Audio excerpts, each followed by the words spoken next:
The Fly, a book from Revelation by Jesus through Jakob Lorber. Translated into English from the German edition.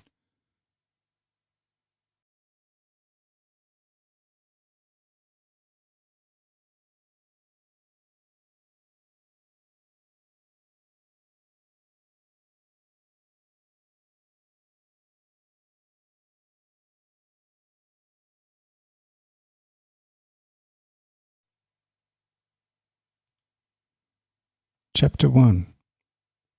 The Origin of the Fly. March 8, 1842.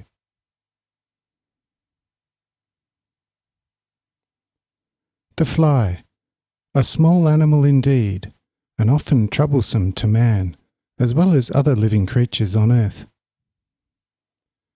Especially at that time of year, when the rays of the sun beat upon the ground, is not so insignificant in the order of things, or so purposeless as it may seem to be.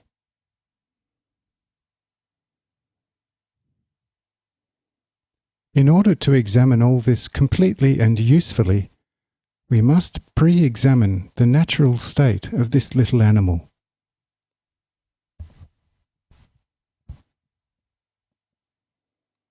It would be superfluous to show you the shape of the yet-to-be-discussed fly, of which you will surely have many. But we should not neglect her interesting details, or her coming into existence, which should be observed with diligence and an attentive spirit. How and what is the origin of the fly?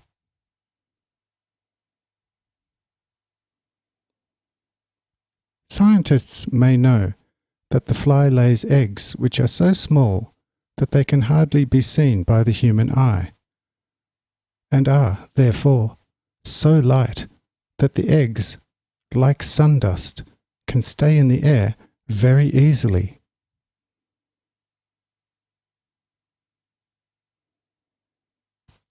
But where does the fly lay its little eggs, since their number often exceeds millions?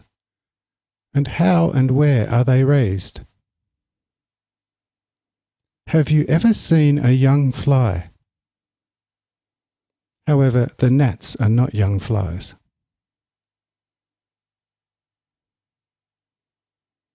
Understand, the fly, upon reaching maturity, lays her eggs wherever it sits down, and then it forgets about them. Millions are scattered by the wind into all regions of the earth.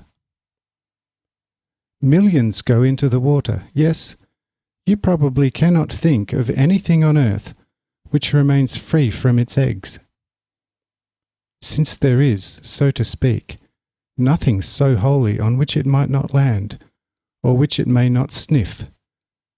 Therefore, other than glowing coals and a blazing fire, there is almost nothing which the fly might not smear with its eggs.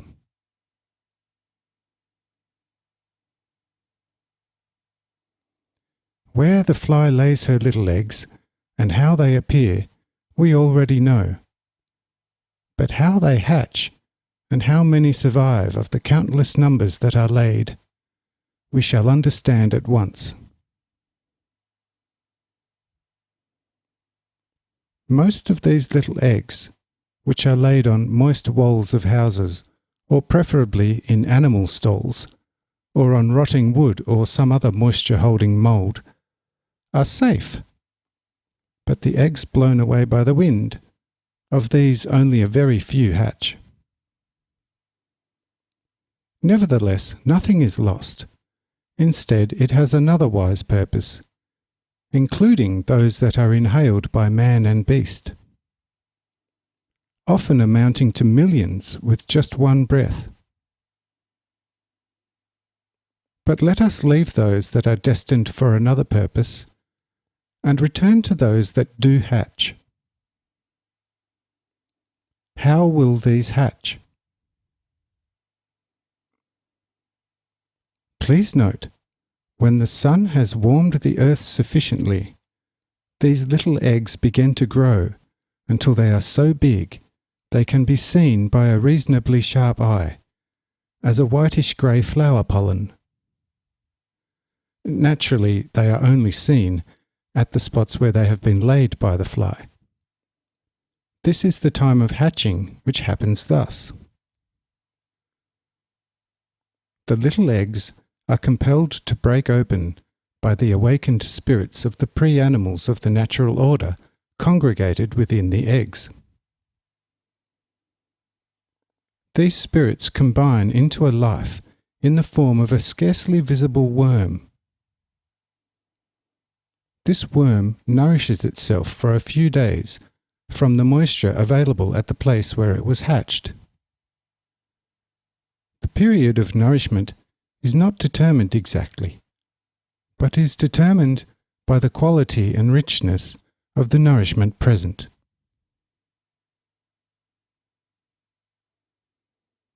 Up to this point, the reproduction process of the fly occurs in the normal way. However, I asked you at the outset whether or not you had ever seen a young fly. See, the actual miracle of the little fly is concealed in this. It is suddenly here, and nobody knows where it came from or where it was born. Then how does this miracle happen? Perhaps on occasion you have heard old people say, "The flies come partly from dust and partly from the scattered parts of dead flies." It appears to be thus, but of course in reality it is not so.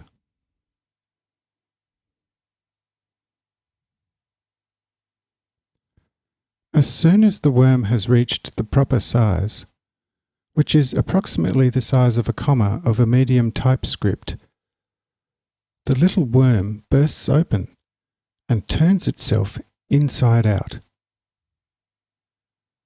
Then the former outer skin reforms, expands and stretches out to become the actual body of the fly, well provided with all the inner digestive organs. The former inside of the worm then brings forth the outer, visible parts of the fly, which as soon as this transformation has occurred and comes into contact with the outside air, reach their final stage of development within a time frame of 5 to 7 seconds maximum, at which time the fly is fully developed. Comprehend well, this is the birth, or rather, the most noteworthy coming into being of the fly. And to every observer, this must appear as a sufficient miracle. Nevertheless, this is the least miraculous attribute of this little animal. What will follow soon will astonish you greatly and leave you in awe. So let us continue this noteworthy subject another day.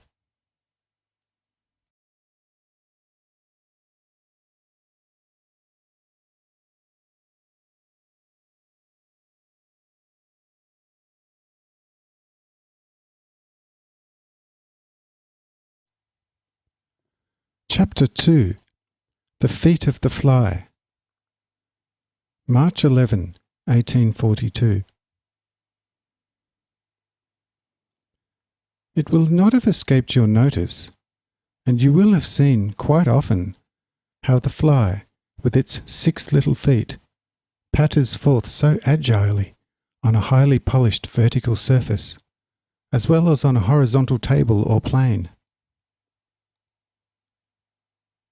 But how is this possible for this animal, since its feet, although each one terminates with 2 very small pointed claws, are still smooth on the outside? See, that is already something miraculous, considering that on a vertically standing, highly polished surface, not even the lightest down feather can remain hanging without being glued on. How is it possible for the fly without some means of sticking?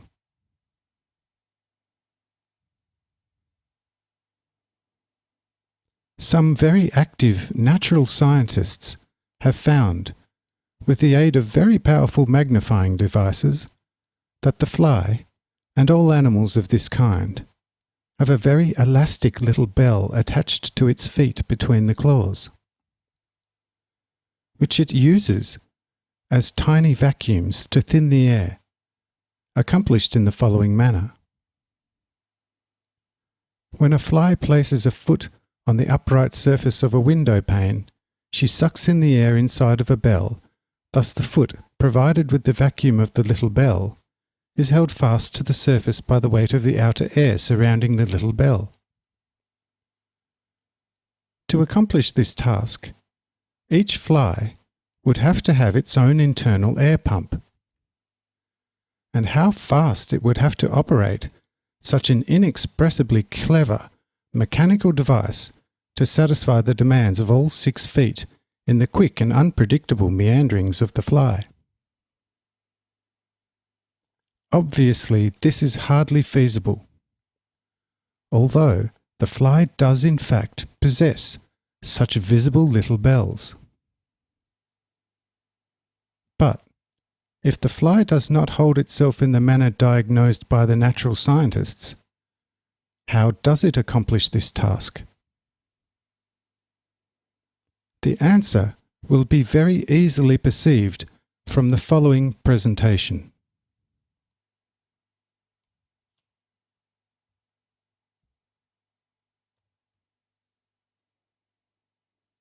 If you have ever, even once, observed a fly very closely, you must have noticed that it is provided with tiny hairs and bristle-like points all over its body.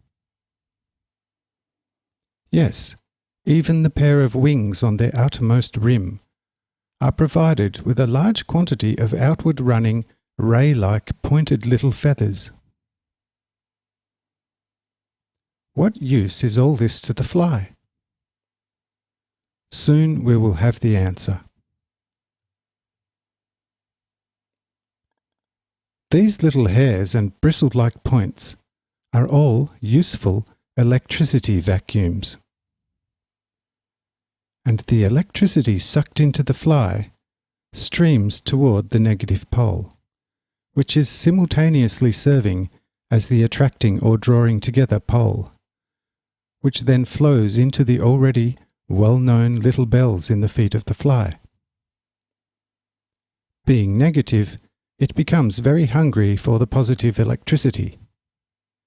See, this then is the answer to the previous question. But then you will say, that occurs quite naturally. Therefore, how is it a miracle? To which I can give you no other answer than this. The more natural a matter appears to you, it is that much more a miracle, because it is not something transitory, and thus of little use, but permanent, and therefore a constant and beneficial miracle for all times, to him who wants to observe it in my name. For you need only to meditate a little and think a bit, and it must become clear to you which of the following is more of a miracle: the Israelites crossing the Red Sea, or the existence of a fruit-bearing tree, which still brings forth the same fruit as it did at the time of Adam, or our fly, which is still the same today as it was millions of years before Adam. Now, judge for yourself which miracle is greater or more important. If the fly is called a miracle, yes, a great miracle by me. By virtue of its unusual development, as well as its continued survival and the usefulness of all its life-bearing parts, and due to its other as yet unknown purpose, is proclaimed by me as wonderful, yes, an extremely wonderful being, then the walking of the fly on a polished surface can be called a miracle with more right, since this can be observed by everyone daily, should a person give this occurrence any importance at all, than the collapse of the walls of Jericho by Joshua's trumpets. The fly walking on a vertical, polished surface occurs countless times every day before your eyes, while concerning the collapse of the walls of Jericho, other than being recorded in the Scriptures, there is no trace of it in the whole world. Therefore, whosoever wants to make some use of the miraculous collapse of the walls of Jericho will have to believe strongly that it happened at all. Whereas on a summer's day he is afflicted by more than 1,000 miracles of the first kind, which often calls to him annoyingly, "See here, you proud and arrogant man, how richly the great Holy Creator has surrounded you with living miracles, from which you should learn and acknowledge within you how close to you the Lord of life is. Therefore, judge for yourselves which of the miracles is greater and more important in relation to you." To a heart full of loving understanding, I think a fly buzzing in your ear, a cricket chirping, a twittering sparrow, and a modest spring violet do not sing a less an uplifting song in praise to me than Solomon in all his wisdom and kingly majesty. The wisdom of Solomon is great wisdom to those who themselves are into the wisdom of Solomon. But in the song of the living as well as the silent nature lie greater as well as endlessly deeper things than in all the wisdom of the Son of David. And so the fly tells you, with its wonderfully rapid flight, what holy power sets its light wings into quick motion, and with these wings carries the wonder animal happily in all directions, here and there, up and down, and tells you constantly as well, "If the Holy Father does such great miracles on me, a small, despised animal, what will he do with you, his children?" Isn't this wisdom above wisdom, and miracle above miracle? The final part of this communication will reveal to you this miracle fully. Therefore, let the good and true be enough for today.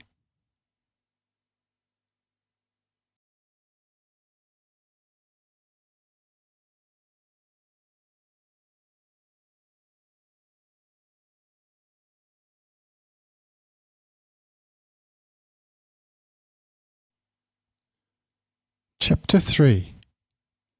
The Fly as Air Electricity Balancer. March 15, 1842. What we have learned so far about the fly is certainly wonderful, yes, more than wonderful. But one of the greater miracles is contained in its purpose and the way in which it corresponds to its purpose. How manifold is this purpose? Can it be simple?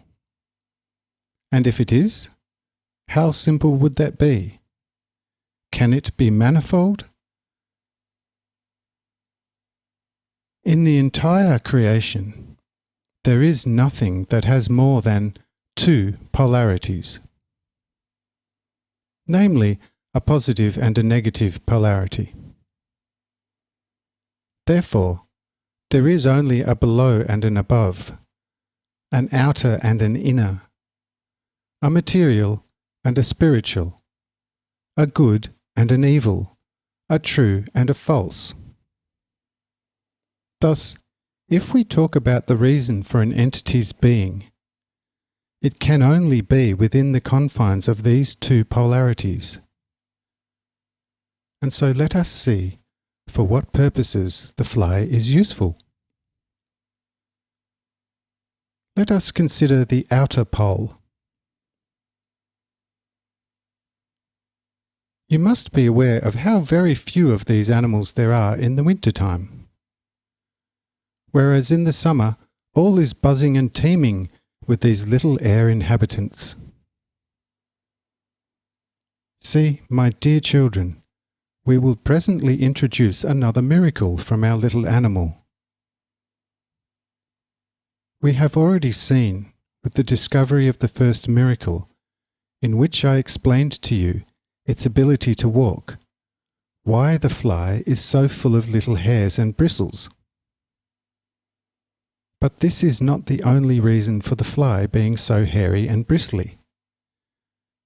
You will soon learn why each of these little animals has been provided with a pair of wings.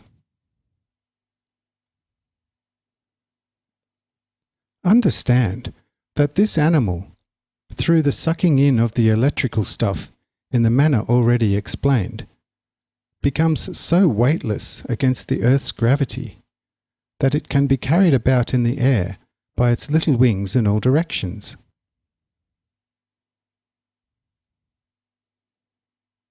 Why is it carried about thus? Or why, the warmer it is, must it fly here and there faster? Pay close attention, and we shall soon see. See, these millions and millions of flies have the purpose of consuming the excessive so-called electrical fire generated by the sun, thus lessening its effect so that it does not unleash itself through overloading and delivering a finishing blow to the entire world. Understand, this electrical fluid is an extremely mighty fire. This, of course, means in its positive sphere. As long as the planet's negative electricity is in balance with the positive, which develops from the sun's rays, no unleashing of the positive electricity is possible. But if the positive electricity exceeds the negative even by 1,000th part, the unleashing of the positive is almost unavoidable. How then is such devastation prevented? Now, watch our little animals, how they flit here and there so industriously and, in their rapid flight, suck up the excess positive electricity, wherein the polarity is soon reversed. The fly uses up the positive, which resembles oxygen, and then breathes out the negative, as man does with nitrogen from the inhaled air after the lungs have retained the oxygen for the nourishment of the blood. However, you might ask me, are these little animals really capable of all this? And I say to you, oh yes, my dear ones. A single fly reverses so much positive electricity in one summer's day that, if it was collected in a container, there would be enough energy to turn a mountain 10 times larger than your Schlossberg into dust in a second. So with the quantity of air a person inhales and exhales. If kindled, it could destroy all of Europe, totally changing its appearance, so that nobody would recognize it as it was before, or as it is now, a well-populated and fruitful land. So that this does not sound too fantastic to you, I will draw your attention to the insignificant cause, that is, in the natural sense, of the large earthquake that was felt over almost an entire hemisphere and beyond. See, this was caused by thousands of cubic feet of trapped air, which was kindled through outside pressure.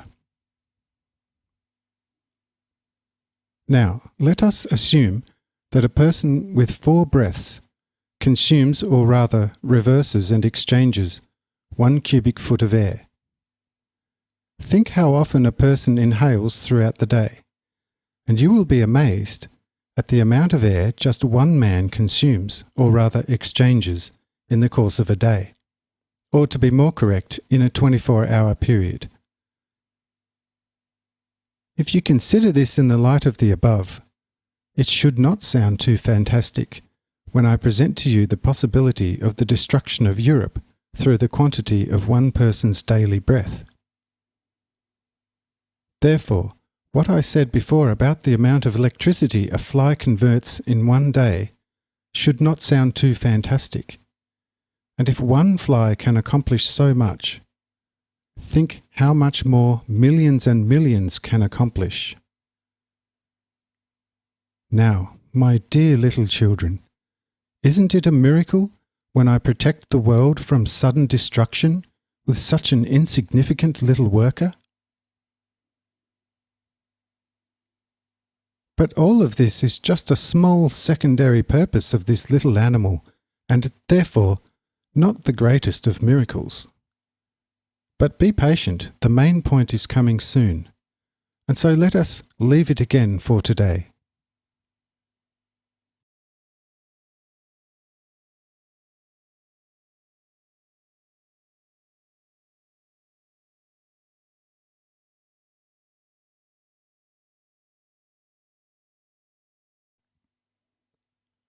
The Fly, Chapter 4.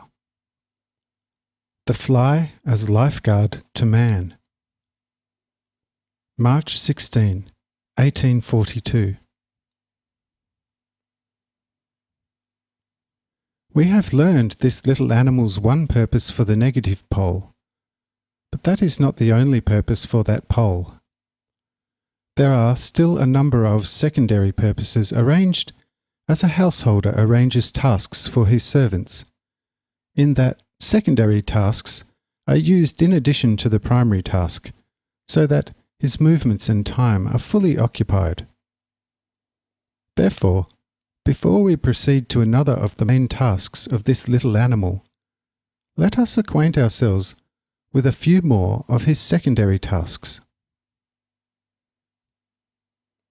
As you know, my dear little ones, in the summer, it can be quite troublesome to you when there are so many flies in the room bothering you, especially when they are quite persistent. For this action, none of you should scold this little animal, for on just such a day it performs a very important little secondary task, indeed, a most useful task to man and domestic animals. You would like to know what this secondary task consists of. Be patient. First, a little remembrance. Then we will have the answer. Understand, my dear little children, on such a very warm summer's day, especially when the barometer is very low, countless milliards and milliards of little atomic animals are born out of the low-lying ether into the atmospheric air, which is the reason why you often see the air a dense blue, so dense that it is difficult to see areas only a few hours distant.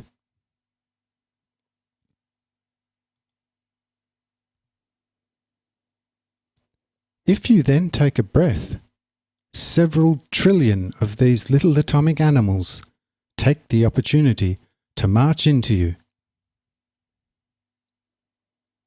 Even though they are so small that you would not even notice billions of them in a heap, the several decillions which a man sometimes inhales during such a day do amount to something quite significant, and since these life forms are quite dangerous to the human body, could be enough to take a man's natural life. The dangerous nature of these little animals to the human body is close to that which is commonly called prussic acid. Now we understand this, but we still don't know what that has to do with our fly. This is one of the previously mentioned little secondary tasks of the fly, which we'll get to right after the following explanations. You see, that portion of the atomic creatures that a person inhales is not the most dangerous to his health, because the oxygen-poor blood, that is, oxygen-poor due to the atmospheric conditions, readily and beneficially absorbs that part. It is quite a different matter with those that settle themselves on the outer skin, and especially at those places where the pores of the skin are mostly open. When these animalcules enter the pores, in contrast to the ones inhaled, they take on a positive character. As long as the outer pole is in balance with the inner pole, as it is in moderate temperatures, there is no danger. But if the outer pole exceeds the inner pole only by 1 part in a million, then there is already a great danger to man's life, since there could develop a pole reversal in him, which would be as beneficial as if someone stuck himself with a needle freshly dipped in prussic acid. If the outer pole would suddenly overbalance the inner, negative pole by 1 part in 100, then there could occur a visible electrical discharge, which would, in a few moments, turn his body into a handful of foul-smelling ashes. In the first case, look to the plagues. These are nothing but such consequences. The second instance, referred to as spontaneous combustion, does not happen very often, but is not completely unknown or unheard of, especially in the more southern lands. Now that we know this, let us look to our little household helpers and observe them at their work. See, our little fly has a pair of eyes, which, for this creature, are so large that they make up nearly 1/7 of his body. Each eye is not only a single eye, but is made up of more than 1,000 tiny eyes. These tiny eyes are aligned as orderly as the cells of a honeycomb, each one pointed like a cone towards a single focal point, and in this way serve the creature as what you would call an indescribably strong microscope, with which the fly can see every single one of those previously mentioned atomic creatures. Furthermore, the fly's stomach is so arranged that these creatures are its primary food source. When a fly notices a large cluster of these animalcule on a person's skin, it flies to the food source and isn't easily distracted until it has consumed its entire find. Besides the eyes, this animal also has a pair of little feelers, which serves in place of a nose. Since it can use its eyes for only short distances, these feelers often serve the fly for very long distances. Yes, I tell you, there are some flies that can smell, with these feelers, a good-tasting nourishment that is miles away. No, my dear little children, here again we have one of the miracles of this little animal, or, as previously mentioned, a secondary purpose of its being. Isn't this quite a useful service by this little animal? Yes, I tell you, and mark this well. If, at any place, especially in the summer-time, this little creature suddenly disappears, you can take that as a certain sign that my chastening rod is not too far away.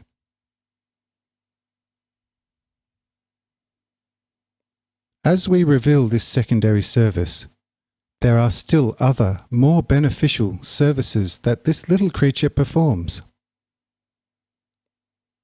If you wanted to learn all of the services, I would have to dictate to you for several years. And, of this one thing you can be sure. Everything that exists, including the fly, is there not for one, but for 1,000 good purposes. To refrain from stretching this out too long, and before we change over to the creature's positive pole, I want to disclose 2 more similarly useful secondary purposes in support of this my revelation. And so let us again leave it for today.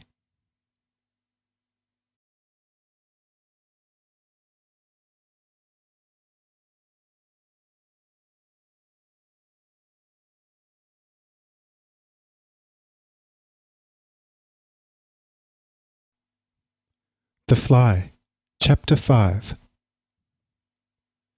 The Fly as a Wholesome Air Preserver. March 17, 1842.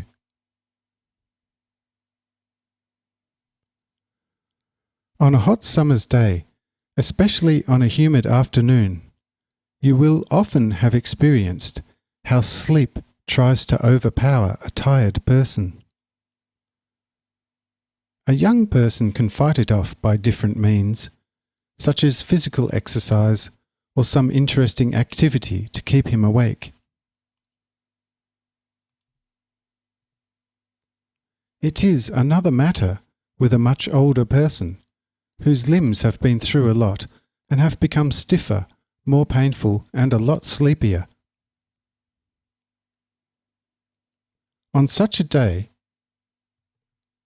if the air around him lacks the vital life substance for his needs, then comes the above-mentioned sleepiness, and such a person may not be able to stay awake. For you to grasp the negative effects of such sleep, it is necessary to take a look at man's natural sleep first. Why does a person naturally get sleepy at night and not in the daytime? Indeed, the cause is quite natural, but since most people have not recognized the area of influence of the natural sphere, the cause of natural sleep is mostly unknown to them. Understand, when the light of the sun, as the positive polar part of natural life, no longer spends its rays on one or the other side of the earth, the polarity on Earth keeps changing. Thus, as the sun sets for a region, that region immediately begins to change to a negative polarity. The negative pole of life corresponds to that of the Earth. As this negative polarity actually resists the natural life activity, correspondingly in man, it consumes more and more of the positive electricity in man.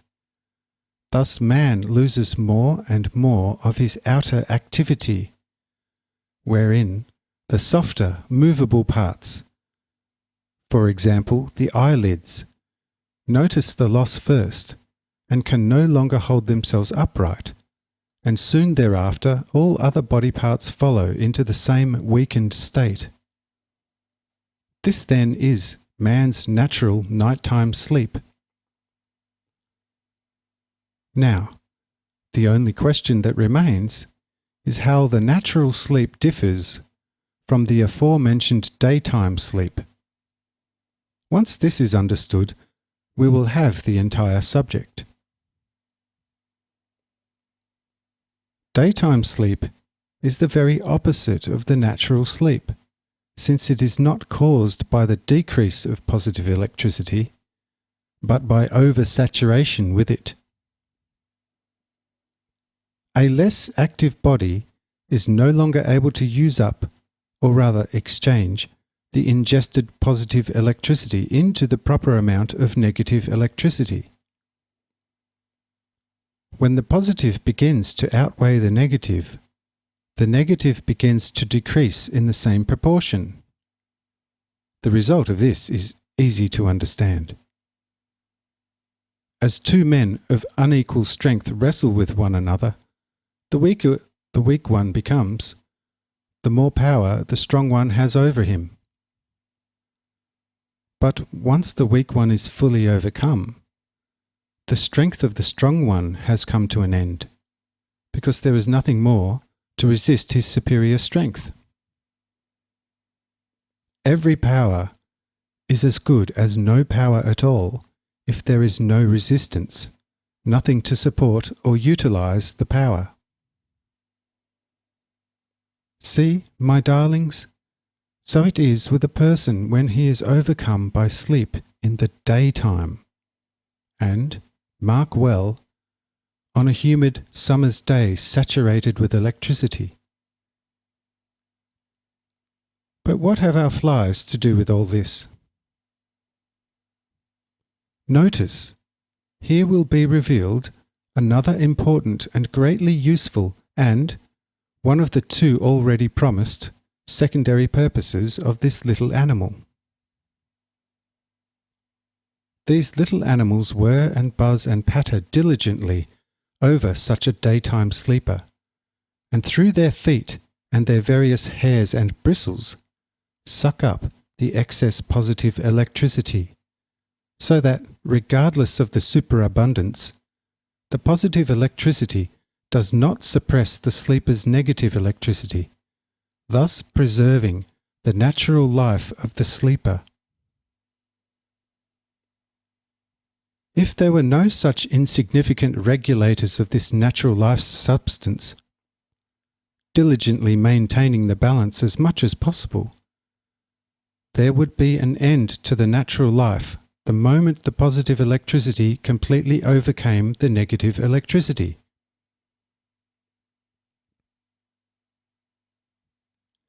See the previous chapter 4.8.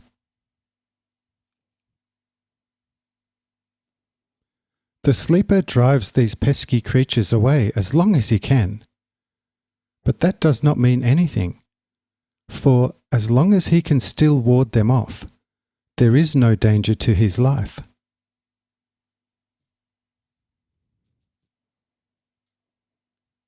Once sleep has him totally paralyzed, these bothersome creatures have a free hand, and they make sure nothing endangers the life of the sleeper.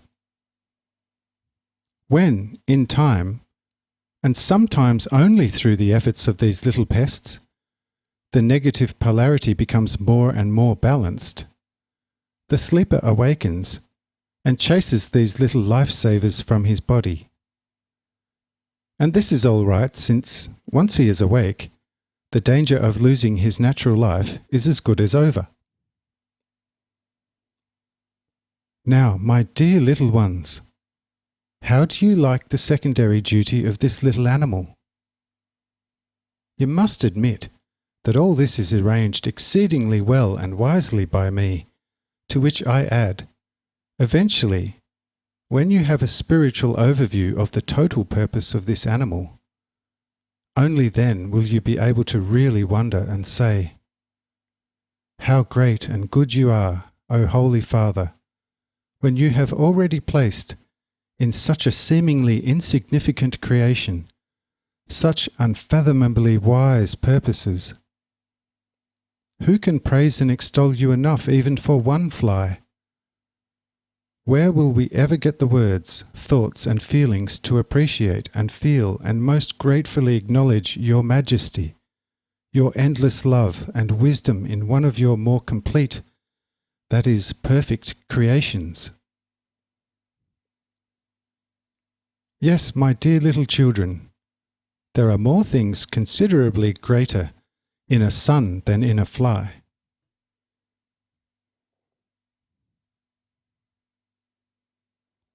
But whoever wants to recognize me must first go to the small school and begin to recognize the dear Father there.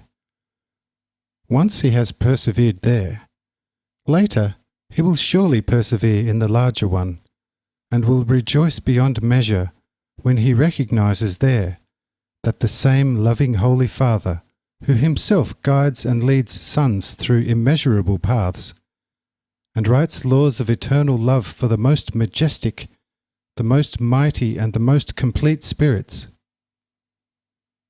See, my dear ones, you will eventually fully recognize all this. And so let us return again to the narrow and, until now, totally unrecognized sphere of activity, which means, let us return again to our little fly and observe one more of its beneficial secondary purposes.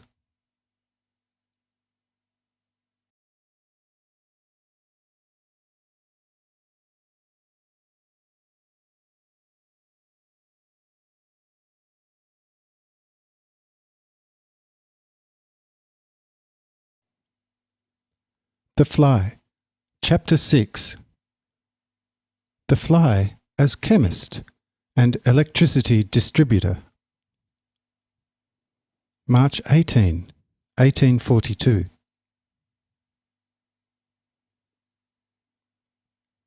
Often you will have noticed that flies gladly set themselves in a place where there is something on which they can nibble. Therefore, they are often found in great numbers as uninvited guests at mealtime, and go at the food with great voracity. Also, you will have noticed that these guests are more numerous when the day is exceptionally sultry, and the meals are served in rooms which have a low ceiling and are musty smelling. Again, there arises a question, and many may ask, yes, should we then praise these little parasites when they soil our food and often become unbearable with every bite we put into our mouths? However, I say to you, the short-sighted man so asks, judges, and becomes irate.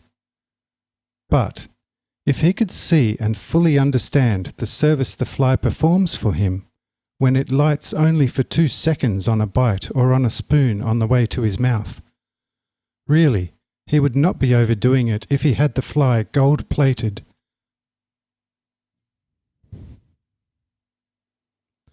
Notice then, on a really sultry day, all foods, with very few exceptions, have the property, due to their sugar content, of attracting all the nitrogen from the air. If the food is then left standing, even for a short time, this bad air makes its presence known. Firstly, the food sours easily. Some become mouldy. Some alter their colour, and some, where the food is not so thick, get a dull blue appearance around the edges. See, these are all effects of the spoiled air. Yes, but what does the fly do there? Well, since the fly, as we have learned, is a little flying electric flask, it is also hungry and eager for everything belonging to its natural sphere. The corrupted air consists of negative electricity and repulses the positive electricity, often to such an extent that there isn't a spark of positive electricity left in the room, or rather, in the food consumed therein. Everyone may ask of himself, quite often, if none of these vessels of electricity were found in such a room, how would it affect the health of a human body? But that is of the least importance, for as long as the corrupt air occupies the entire room, it has enough elasticity to expand the lungs when it is inhaled. However, once this air has lost its elasticity, it descends as musty dew upon its kind, which, in this instance, is the negative food. Then, when someone begins to take a bite of the food which has been covered many times by the musty dew, one or more of the flies gladly set on it and allow the excess positive electricity to fall upon the object over which they crawl, that is, the morsel of food. Now, what is the result of this act? I answer, nothing more and nothing less than this. The descended foul air is quickly reanimated and rises, leaving the food harmless again and suitable for consumption. Whereas, if these little bothersome chemists were not present on such a sultry day, especially in such a low-ceilinged, musty-smelling room, a person would seldom live past the mealtime. Now, how do you like this secondary service? Isn't it something wonderful? And it is still as effective today as it was in ancient times. Perhaps you may think and reply, now, that is too extraordinary. Should a fly have that wider sphere of action? Thus I say to you, not only one such sphere of activity, of which you know only a tiny part, but this unpretentious little creation has so great a sphere of activity that, to your understanding, it is almost endless. For, if I were to explain everything about this little animal to you, 100,000 scribes, working night and day without pause, would not finish the task in 1,000,000 years. Therefore, do not marvel too much over these few points, which I have revealed to you.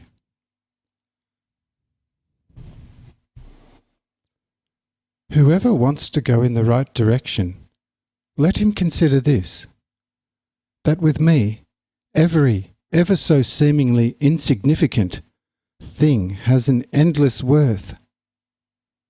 Such thinking will be beneficial for everyone since, for example, they will keep a person in a constant state of humility, and on the other hand, they will illustrate the standing of a truly righteous man, who is surely more important than 1,000,000,000,000 flies.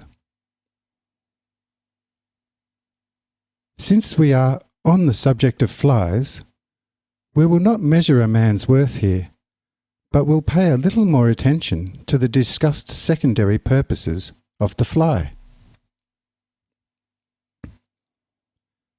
You might have also noticed that these satiated flies like to fly onto shining objects and, quite often, get them dirty all over. My dear children, you might ask yourselves, should that too be something useful? Oh yes, I tell you, this is something very useful. And without this activity, the previously discussed chemical work of this animal would be only half done, if the second insignificant activity did not soon follow. We have already learned that the fly takes mostly electrical negative nourishment, and so is a true poison sucker from the air that men and animals breathe, as well as from the foods men eat. Therefore, its refuse, if no longer harmful and poisonous, can only be electrically negative. We also know that the positive electricity collects mostly on polished objects. See, now we will soon have it.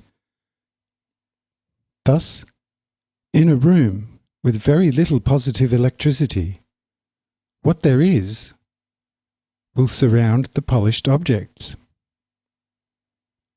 The positive electricity being properly distributed, the little chemists smear these shiny objects diligently so that they, more and more, lose their strength to attract the positive electricity, which is necessary and indispensable for the air in the room. Should you find this difficult to believe, place a gilded object in such a room, and you can be assured that in a short time it will be so smeared by these chemists that you will hardly see any gold glittering through. Yes, but why do these animals have such a passion for gold? To that I reply, why do you gild your lightning rods? Your answer must be, because gold very strongly attracts electricity. Then you will say, but the flies also soil window panes and glass is not known to attract electricity.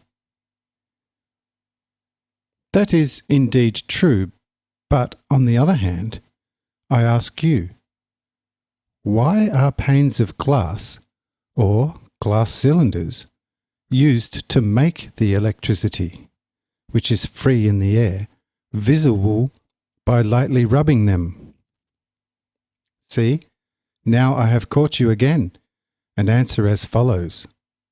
Because the electricity likes to collect on the glass, and, when the glass is rubbed a little, the electricity becomes visible. Now that we know this, we can let our little chemists soil to their heart's content. Thus the surface of these electricity holders get rougher and less capable of holding the positive electricity, which is then forced to mingle properly with the air in the room. How do you respond to this? As you review these statements with a little attention. Now, what answer should one give to a person who, with his high reasoning power, disclaims the purpose of man? Oh, what wicked foolishness! If I arrange it so that even the smallest and most insignificant creation has a very important purpose, and prescribe the fly a usefulness in all its seemingly insignificant functions, how much more would I provide for man, who is not only my creation, but truly a child of my love, or at least should become one, which means that he should recognize that I am a father to him, not simply a creator, as I am to the stones and clumps of earth. Yes, even a marginally devout childlike heart has to say that I give fatherly care to the silent grass in the field, and such is true, yes, very true, for only the Father gives food and drink to all things, whatever food and drink they may require. But if I give fatherly care to the dumb things in this manner, how much more fatherly care will I give to those beings who came forth as children of my love, truly in my image? Mark this well. It is surely worth the effort to observe my fatherly care in all minute things, so that it might become clear to the doubter that I am not an all-consuming, unfathomable power God, but am solely and alone a true father to all my dear children, and that I am not a wasteful father, but an exceedingly economical one, who even puts the dung of the fly to the best use for his children. Yes, I tell you, there are still countless other and more insignificant things, and still I don't let even the minutest thing perish. And since I am, therefore, not the all-consuming God, but a Father preserving the smallest things, and also an exceedingly faithful economist for my children. How great must be the blindness of a man who wants to contest my constant, all-encompassing fatherly care for my children. Oh, my dear children, do believe me, I am occupied day and night caring even for the growth of every hair on your body, which will soon perish together with your body. Then how much more will I care for your immortal souls and your eternal spirit out of me? Yes, yes, my dear ones, just observe these little flies. They really sing to you of victory, which you will come to recognize more and more in the following positive polarity presentation. Thus, let us leave it at that for today.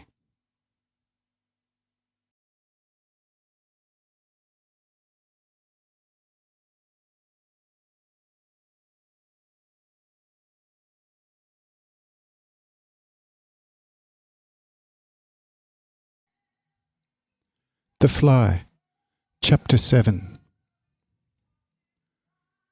The Fly, a collection point for the life from God. March 19, 1842.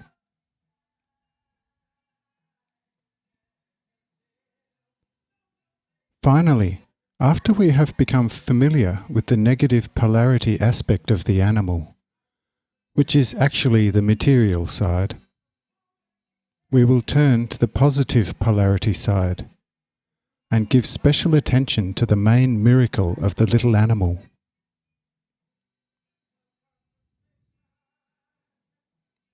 Whoever has seen a fly can hardly deny that the fly is alive, and rather will have to conclude, this animal is not only alive, but, as far as its life is concerned in the natural sense, it has more life than many other animals that are already on a much higher level of evolution.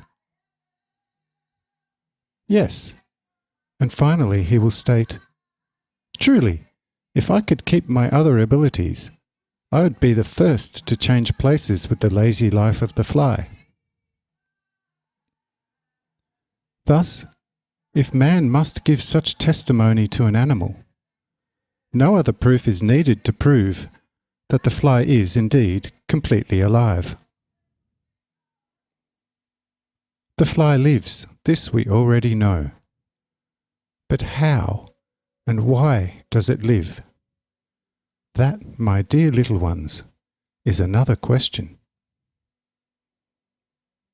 For you to gain as much basic understanding as possible of this, it will be necessary to look at life itself first.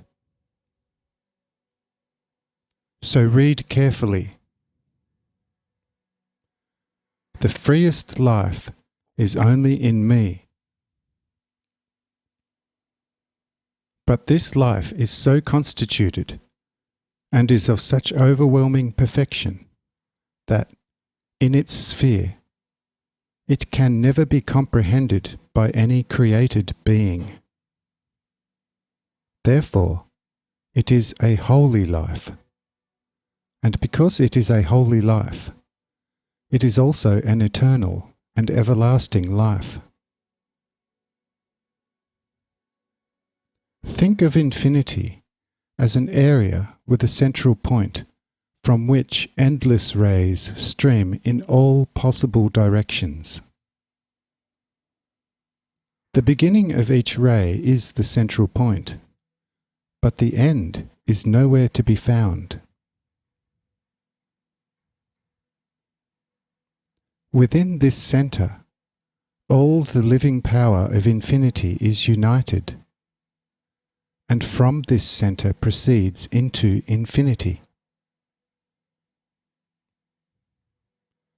To prevent this living power from being dispersed too much, so that it could become weaker within itself, it has created, throughout infinity, an endless number of life collection points for itself, in which life is intercepted, then returned to its original center.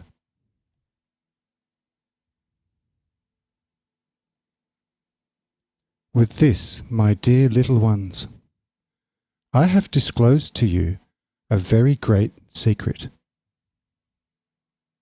Yes, I tell you, a secret which, as long as the earth has been inhabited by people, was known only to a few, and then only vaguely hinted at. As you understand this secret a little, the question will automatically arise. Yes, but why does this have to happen? In his life, could God truly ever become weaker? I reply, becoming weaker is quite impossible, provided God wants to remain alone and doesn't want to create or form anything in or out of himself. But if, following the need of his endless love, he has created, for your comprehension and for many eternities, beings of such manifold variety, from the most perfect spirit down to the most unimportant atomic animal, and has given life to all these endless beings, to each its own kind.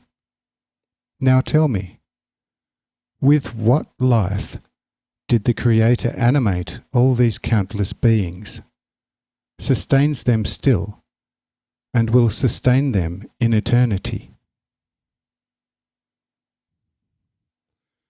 Would there be a private life somewhere with which he animates all these beings, without having to animate them from his own life?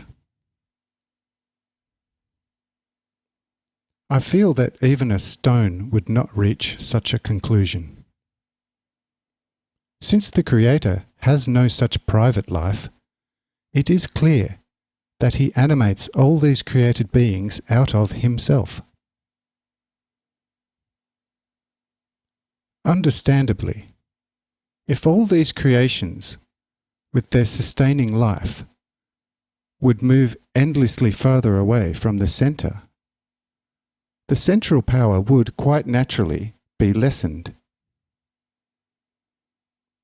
Although the life as such could never be lost, since it is an endless life, it could become weaker instead of always becoming stronger, because it would be subject to endless division. So that you may understand this weakening of power more fully, consider the endless divisibility of matter itself. Since one can still imagine endlessly more divisions in a single atom. But does the atom become stronger, or just the opposite with the never-ending division? Although one cannot obliterate the atom through continuous division, you must understand that the endlessly divided atom will no longer have the power it had prior to the division. If you comprehend this even partially, another statement will follow. Yes, if this is so, the Creator would have been better off had he not created anything at all. Instead of replying to you, I will ask something well known to many people. Why do people who, from an early age, work hard, usually or at least naturally, become stronger? That is question number 1. Question number 2. Why does one gradually attach more weight to a horseshoe magnet? Question number 3. How does a person become an artist and a virtuoso? Do you see the light yet from these meaningful questions? Why does hammered metal become stronger and has much greater elasticity compared to that which has not been hammered? Why is it that the more storms a tree has withstood, the harder and more durable is its wood? Understand and mark it well. Why have there been so many stopping points of life established in infinity? Now, read and comprehend, so that the original eternal life can exercise itself more and more and, accordingly, increase its endless power. Because of this, the life that emanates from the center returns to the center more perfect and more intensive than when it departed.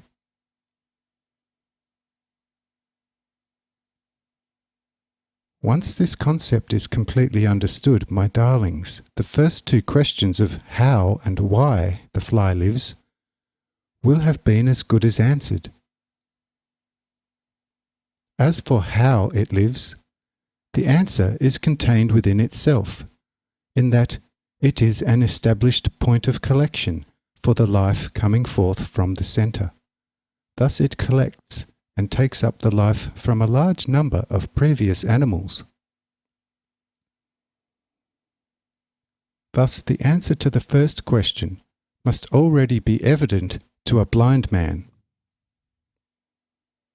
Now, it surely won't be difficult for anyone to determine in advance why it lives, namely, so that the total of its life makes the transition, returns again as a more complete, more intensive life, proceeding onwards and upwards to the soul of man, which is then capable of receiving the most intensive life from me, which, as you know, can now fully unite with me again into one power through love.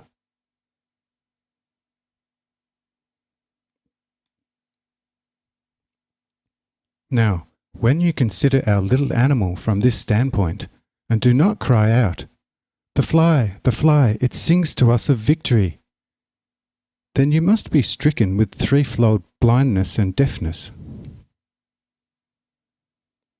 But that which has been said about the animal's positive polarity should only serve as a useful introduction, so that you will better understand that which is still to follow. Consider it well.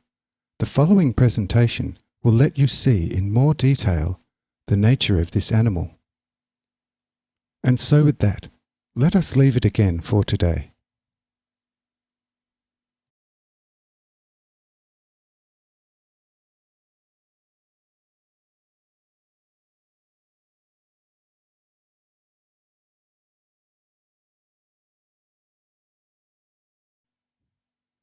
The Fly, Chapter 8.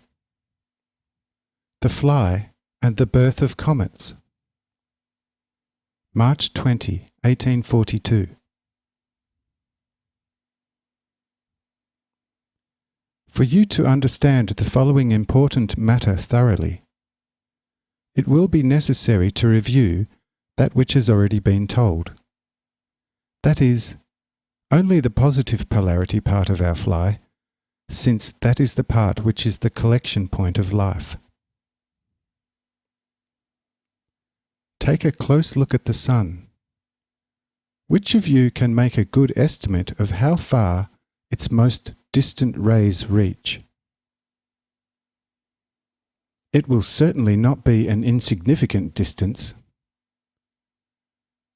If you put the sun's age at over 100,000 decillion years, the unthinkably long time during which it has been sending its rays into the endless spaces, and the original rays, are still on their rapid journey into the vast endlessness, while countless more rays have been reflected and returned, you will more firmly and fundamentally understand what has already been said about the collection points of life as the sunshine cries out to you daily, "See, I have sent my rays into endless space all this time, and still my light is no weaker for you than it was endlessly long times before."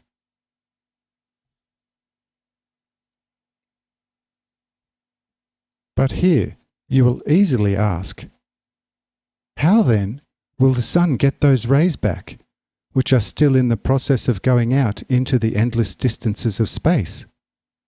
Rays from the first evolutionary period of the sun. And I say to you that this doesn't hurt anything, for if the rays would still proceed a decillion times further than they already have, they would still encounter a point which would impede their progress and cause them to return. But, you might say, how does the sunlight get replaced after the long journey of relatively few stopping points? The returning light must be, at most, very sparse. But this also does not hurt anything. The sun receives back its own rays only very sparsely. It is, on the other hand, also a collection point, and as such takes up rays from more than 1,000,000 other suns, intensifies these, and then radiates them out again in large quantities. Now, if you consider this a little, you will very easily find at your fingertips how light, formed by me from endlessness to endlessness, is managed and arranged. And in this way, not even the smallest atom floats without purpose in the infinite ether of endlessness.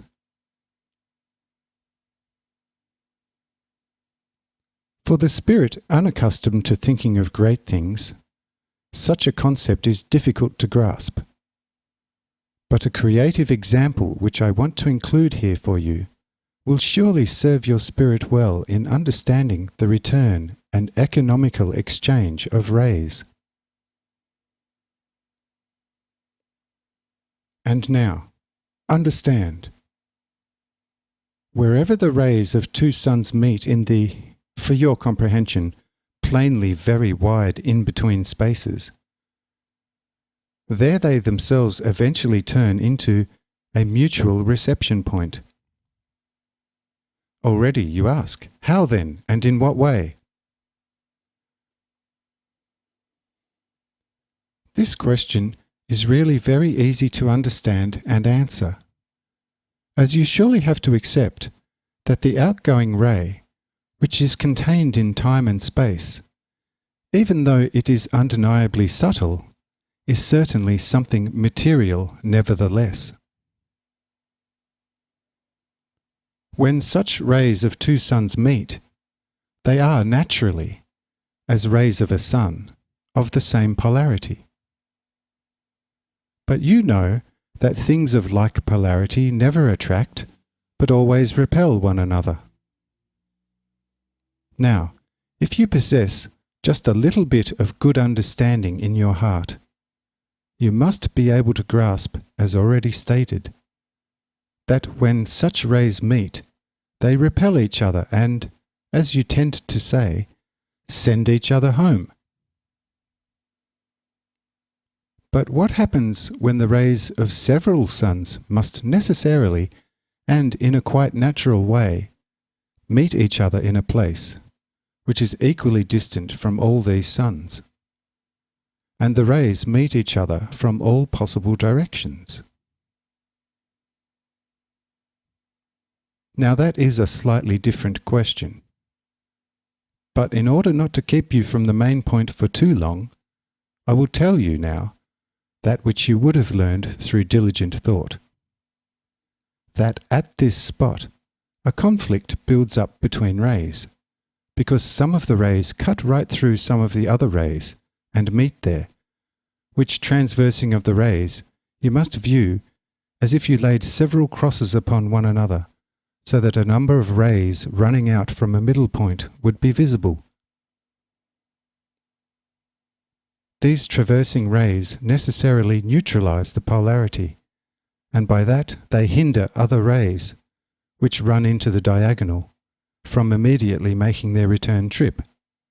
Accordingly, in time, there develops a ball of rays, or better for your understanding, a shimmering ball of light, which, with time, develops a kind of mist-fine thickness, and so becomes heavier and heavier.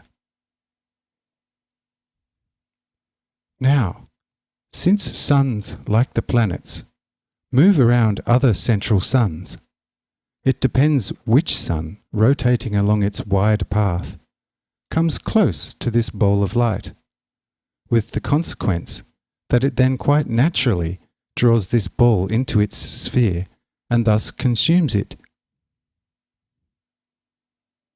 Now that you know this, I tell you that this is the proper, most true formation of comets.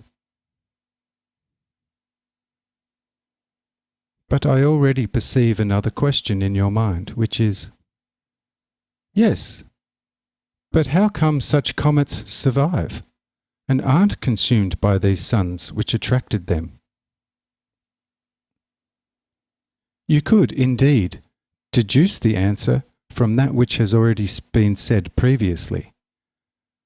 But in order to save you from so much thinking, I will tell you that the reason lies in the already mentioned neutralization of the rays.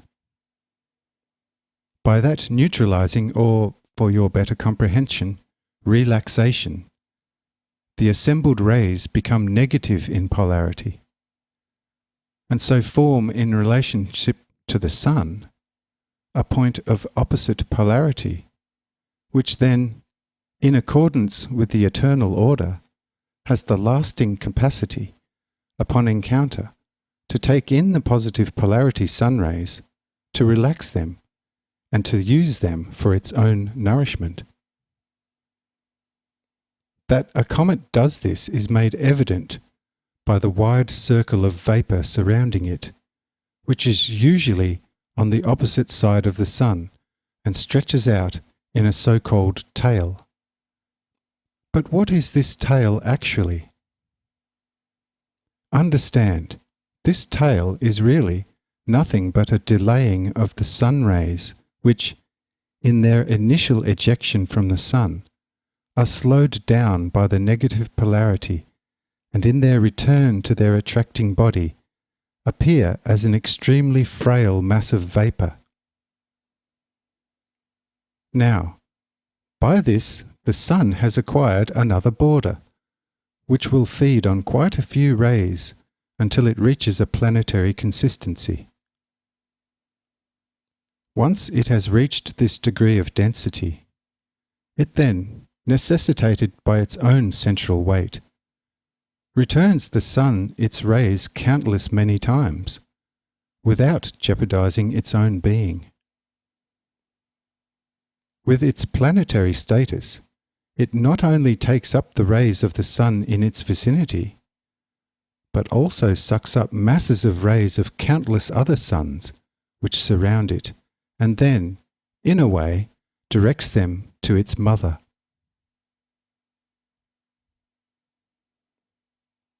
Now we know this, but within you stirs a question, and you ask, yes, but what does our little fly have to do with the development of comets and reflections of the rays of suns?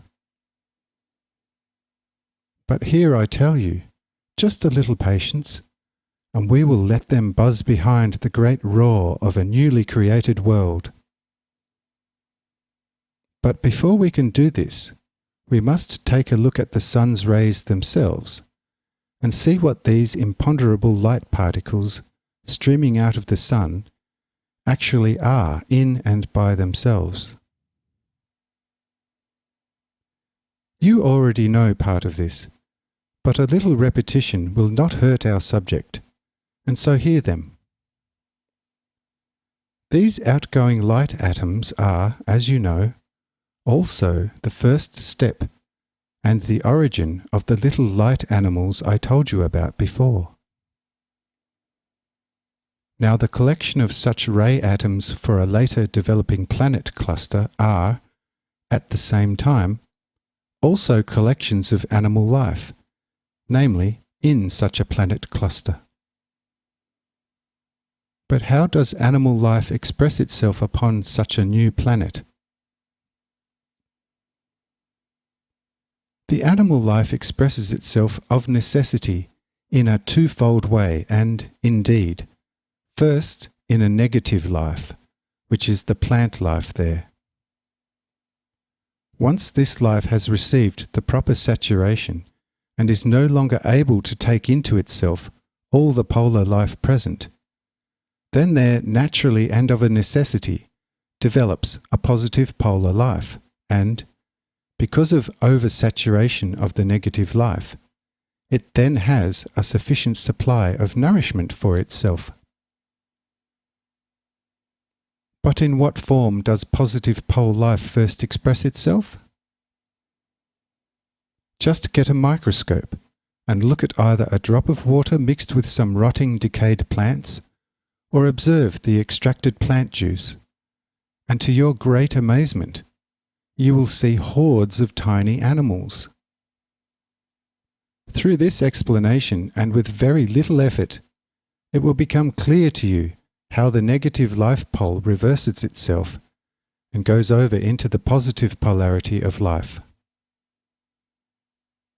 Understand, my dear little ones, as the animal life begins to develop, it can no longer go into stagnation, but gradually begins its return to the original center of all life.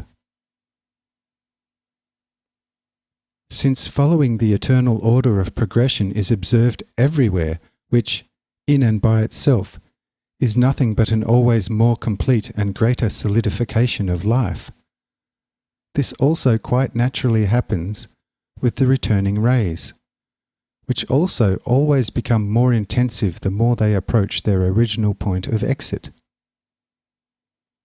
It is obvious that life cannot return to its origin in this chaotic state, but it collects itself in ever denser forms, and thus returns to its eternal source. But what is then the next step wherein this first positive polar life consolidates itself? Now, my dear ones, let our fly come forth. See, this is the first animal to populate the newly formed planet. For, as you know, even today, this animal takes in such nourishment from which a trillion-fold life becomes one life. And now you will understand why I said earlier, just a little patience, and we will soon hear our fly buzzing behind the mighty roar of our new planet clump. Thus you will also understand the higher consolidation, how the fly comes to be a collection point of life.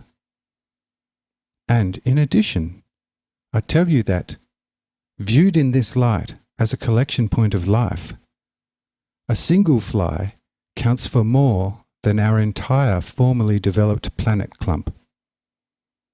And when you think about this, you will see how much higher above the outer matter life itself is, even in its first spark.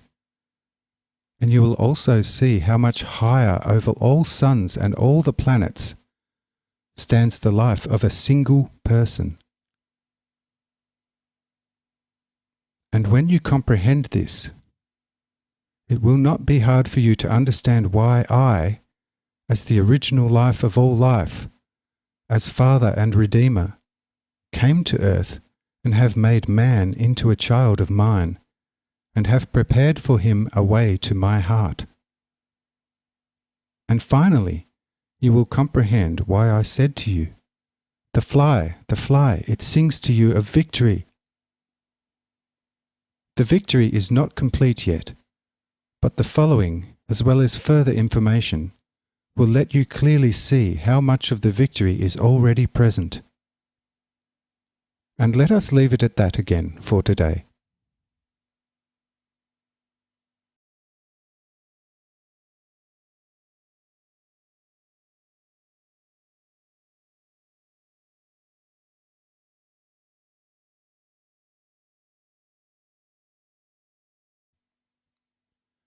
The Fly, Chapter 9. The Cause and Nature of Light. March 22, 1842.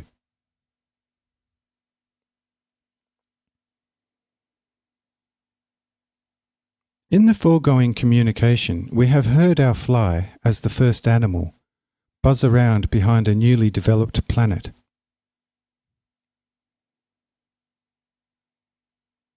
It will hardly be necessary to explain this figure of speech, yet it can be included for the sake of many weaker ones. That this is only in time and not also in space, as if someone should imagine a giant swarm of flies, like a comet's tail, chasing after such a planet. Also, this is to be understood in a timely sense, how out of one preparatory period, a more developed and a more complete period follows. This we already know, but you will now think, what higher and more valuable victory can we get out of our poor fly? For we have seen its origin, following this revelation, and we have found that regardless of all the wonderful and extraordinary happenings, at the end, there is still nothing more and nothing less than the usual fly, corresponding to God's order, the likes of which we see plenty of during the summertime.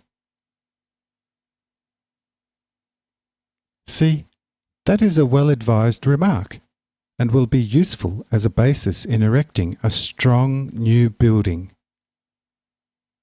But before we begin this structure, we have to proceed with a strong wall, which will protect us well from an attack. For otherwise our poor fly may not come out of it so well, especially in these days in which there are so many educated and deeply scientific fly-catchers. But where shall we raise our fortifications? Well, that will not be hard to figure out. Since most misconceptions and hypotheses are where the short-sighted human understanding is least allowed to look, that is, into the light sphere of reality, there most of the theories will be constructed and, like the French fashion industry, the most recent always prevails. But what is this about which, in this scholarly age, there are almost as many theories as there are scholars? Behold, the answer is and remains in the light. Therefore, we will take a look first at the light itself. Then this will be our fortification, and only then go on to our fly. We want to put forth the main question. What is light itself, and how does it propagate?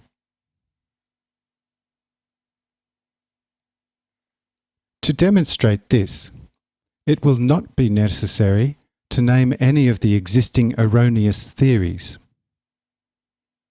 We will set up our explanation, and this will serve everyone as a touchstone to test all the alleged theories concerning how much noble or ignoble metal they contain. So then, what is light? To understand light, as it appears in time and space, thoroughly, you must view it as neither completely material nor completely spiritual, but as a material-spiritual unit, and see it as a set polarity in which the spiritual part constitutes the positive pole and the material part is the negative pole. But this polarity is so positioned that it does not act as front and back, but as the inner and outer, with the inner being the positive and the outer the negative pole. But how do these polarities appear as light? See, this difficulty shall soon be removed. When you take a so-called flint stone and strike it with hardened iron, you will see a number of sparks flying at the spot where the iron hits the flint. These sparks are light. Where did they get their luminescence? From the stone, the iron, or from both? Here it is not necessary to further mention that by this act the sparks originate solely from the iron, from which the outermost little pieces were torn off by the hard stone and kindled.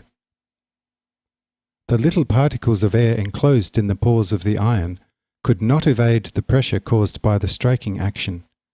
They kindled, and in turn set detached iron particles into a hot, glowing white state. This we knew. But how is this compressed air ignited? And what is the illumination within the act of ignition?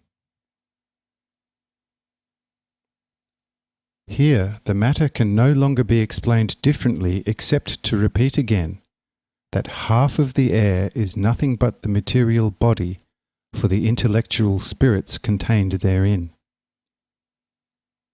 The physicists would rather hear me say free unbound force instead of spirits.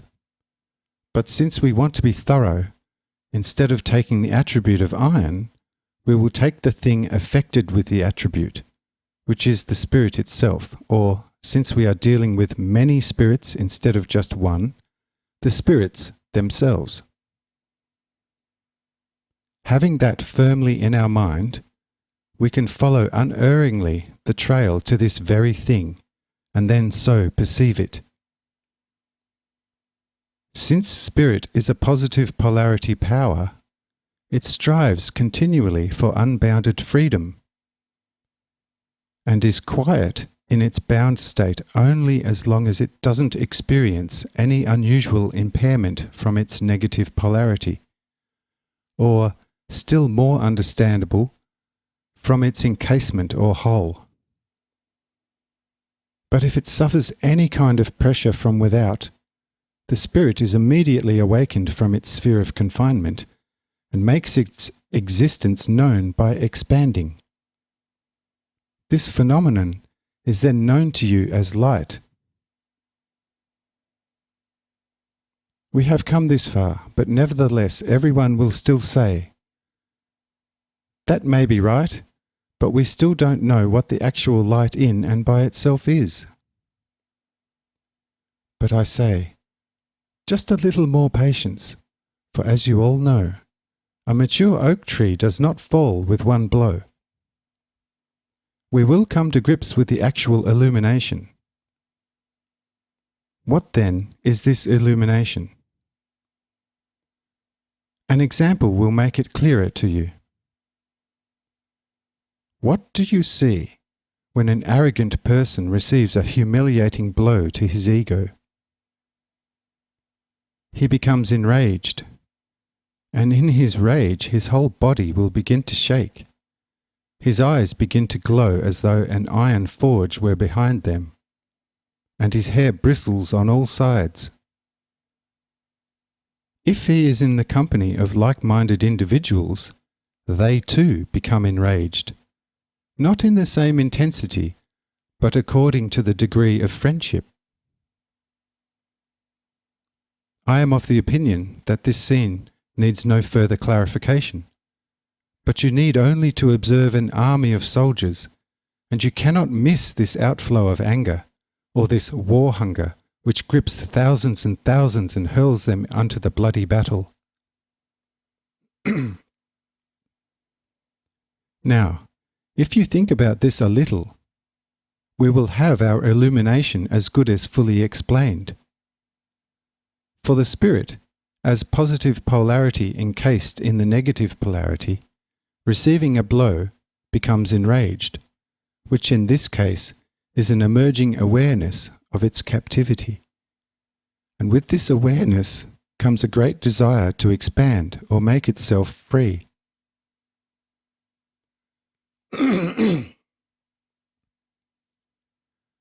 But since the outer negative polarity is so constructed that it expands to a certain extent, but is otherwise indestructible, or rather unbreakable, the spirit inside expands as far as it can, but since it cannot break through, it withdraws quickly. But then, in erroneous judgment, tries again with renewed vigour to break through its hull, an act which some spirits can repeat many thousands of times per second. This act is called rage, and is accompanied by ever-increasing anger. What is the obvious consequence of this act, which can truly be called war-hunger? Nothing else but that the other, still calm spirits, close to such an enraged spirit, perceive this fever, and are set into motion against their inner polarity. This propagation of their shared fever can take place with great speed, since the negative encasement of the spirits of which the air is actually composed lie close together. Now we actually have it all. It is just this feverish activity of such spirits, which is perceived by the eye of animals as well as humans. This perception is actually what you call illumination, for the eye is provided to perceive these most subtle vibrations, and this because the eye is more or less half spirit and half material, and has the same polarity as that which is called light, and therefore receive and feel everything related to it. When any such polarity kindles itself in this manner, then this is the act of illumination. But the illumination itself is nothing but the effect on the surrounding spiritual polarities by the vibration caused by the original spiritual polarity. This propagation affects nearer or further distances depending on the size and degree of the originally kindled spiritual polarity, and sets them, if not into too intense, at least into a perceivable state of rage. The further the surrounding spiritual polarities are from the originally kindled spiritual polarity, the weaker is the response.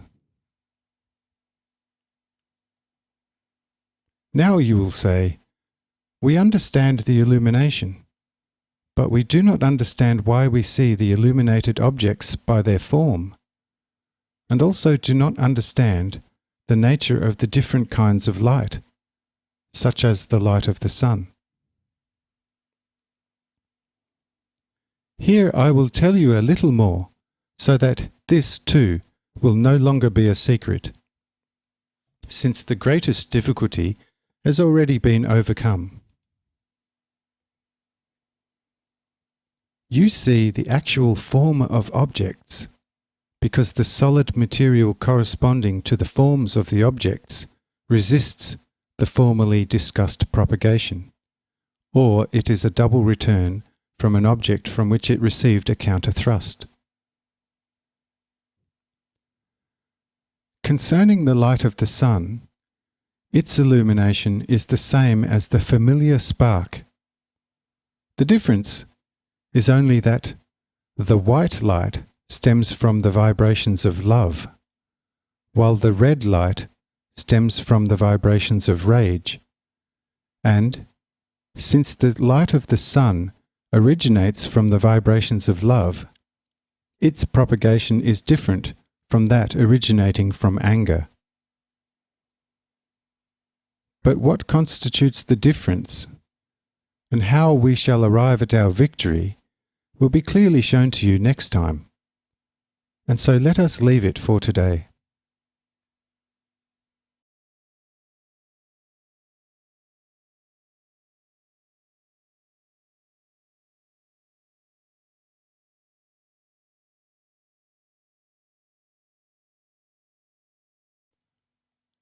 The Fly, Chapter 10. The Nature of Ether and Sunlight. March 23, 1842. You may have already heard here and there that the lower a region of the earth is, the more compact, the denser is the air in that area. This is quite a natural consequence, for not only the air, but also everything else becomes denser as it radiates closer to the center. The farther away from the center, the more loosely joined are the components of the radiation. We already know what the air surrounding the Earth is, partly from present information, but still more from other explanations which have been given about things in the natural world. But to lift from you the burden of a lengthy search, I tell you again that the air, as well as all matter, is nothing but a spiritual material-spiritual conflict. And the deeper these spiritual potencies lie, the angrier they are, and the higher above the planets they keep themselves, the more loving, peaceful, and constant they are. Now that we understand this, it will not be hard for us, at least in a general overview, to recognize the Earth with its surrounding atmosphere, and according to its content, cheerfully say, the Earth, and as far as its atmosphere reaches, is nothing but a gradation of spirits, having placed themselves on such a planet to begin the familiar return journey. Yes, you will ask, what fills up the wide space between the Sun and a planet? The scientists say that it is an exceptionally light and compliant ether. But what would the physicists say if they had to visibly demonstrate what this ether actually is? Really, this would hardly be the $50 question. For one thing, you can't see ether through any microscope, since not even the much denser air can be seen even partially through a microscope. The physicists could analyze the ether chemically if they could get some in their retorts. But since the actual region of the ether begins at a height of 7, 10, 14, and towards the North Pole at a height of 34 miles above the Earth, it would be extremely difficult for the scientists to obtain ether for their research. But we want to travel on a road much more comfortable and certain, namely that of inner faith, trust, and true love.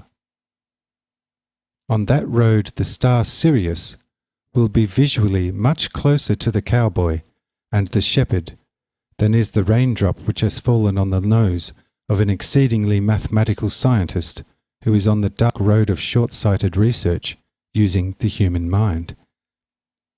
And so we say, the ether, likewise, is a spiritual entity which, to all planets, stands in a positive, but to the suns in a negative relationship. The ether consists of pure, peaceful, and patient spirits.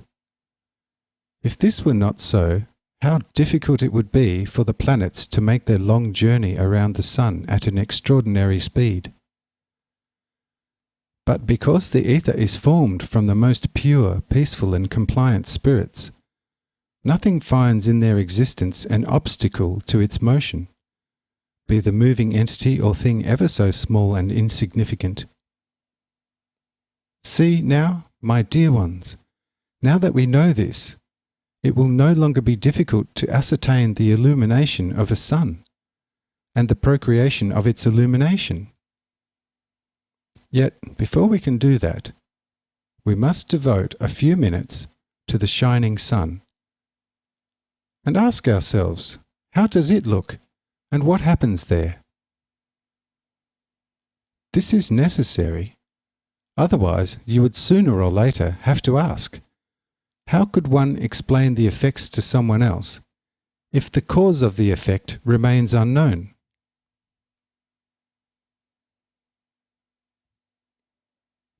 That the sun is an exceedingly strong illuminating heavenly body needs no explanation, since everyone's eyes attest to that.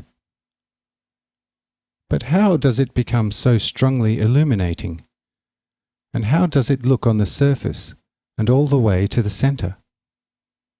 See, this is quite another question. And it must be answered before our return to the main point can be productive. First of all, you must be aware of the sun's enormous size. A sun is often one, yes, even several million times the size of one of its planets. What then is the sun itself? The sun, as an entity, is a planet in a perfected state, and all planets are satellites of this large and perfected planet. But what is the source of such an extraordinary light surrounding such a perfected planet? The light comes from the spiritual love-joy of the spirits surrounding this perfected planet. Are these spirits already totally perfected? This question must be again divided into 7 different points which will, nevertheless, not be too difficult to thoroughly comprehend, since they are found together in the most beautiful order. These 7 points are 7 different kinds of spirits found in the sun, which jointly determine the great light of the sun. If you want to learn the inner nature of these spirits better, look to the 7 commandments of neighbourly love, and the 3 commandments serving as the foundation of these 7, through which man should recognize his relationship to God, his Father and Creator. Then you have the completed cycle of the spirit formation on a sun. Also, the colours of the rainbow let one recognize this order. But now, what follows these recollections? Nothing else follows but that the sun in its inner sphere is a gathering place for the 7 kinds of spirits. Among them are those first sent to the planets as a trial, and also those who have returned perfected. The first, still to be perfected class, form the sun's inner contents, as the second, already perfected types form the sun's shining envelopment. See, if you were a little more sharp-sighted, the stumbling block would have already been removed. But since you suffer from weak eyes and are also somewhat hard of hearing, I have to add that these spirits are the ones who, through their vibrations of love and joy, cause the actual illumination of the sun. Concerning the propagation of this light, I will draw your attention to those still to be perfected spirits, which must remove themselves from the sun. Now you have the explanation of the light propagation down to a T, which has been discussed in connection with the formation of planet nodules, and herewith you also have the nature of the often mentioned little atomic animals leaving the sun, through which the vibrations of the already perfected spirits are given as a strengthening gift to the imperfect spirits who are leaving the sun on the journey to their perfection.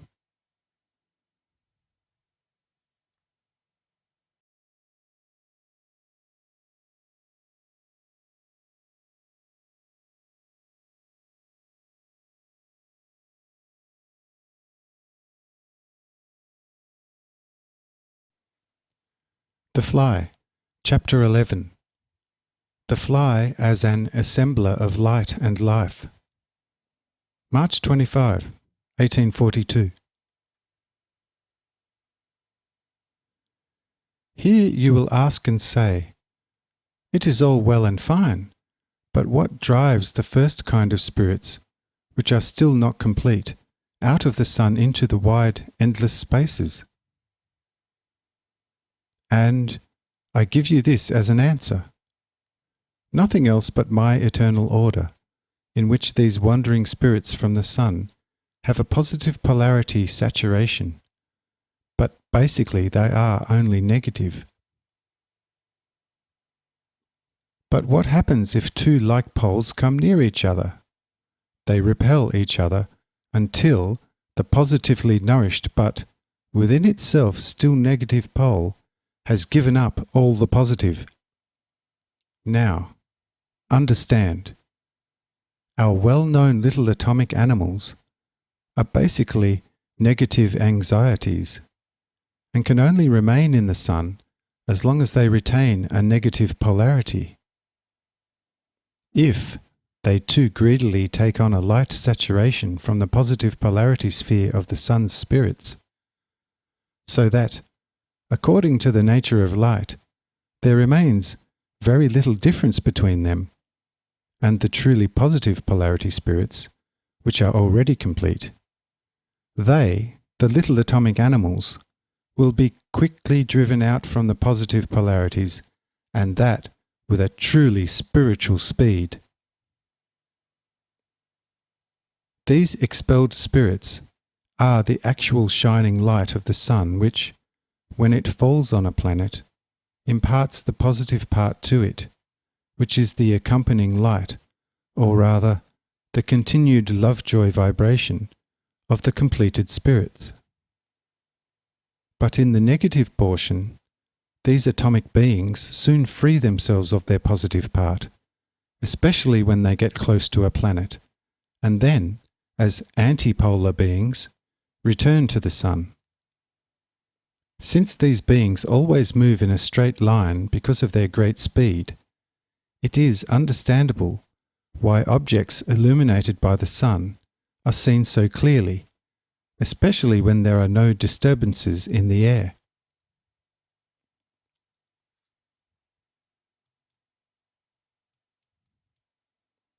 But how such an illuminated form can be seen in all its parts is due to the fact that all matter, out of which a form is made, is likewise, as you already know, nothing else but a conflict of spiritual potencies.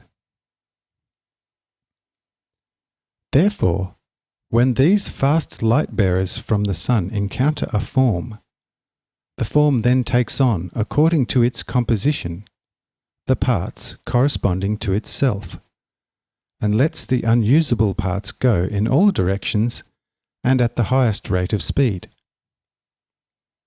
And so the eye is only an organ for the reception of the manifold difference of the main or the returned light, and these manifold differences are also the sculptors of all the different things in the eye, based on these light differentiations. So now that you know this, and, in the natural sense, comprehend it as much as possible, it must finally be clear to you that everything which represents anything material is basically not material, but purely spiritual, except you cannot behold what is spirit, because you are not yet in the spiritual polarity.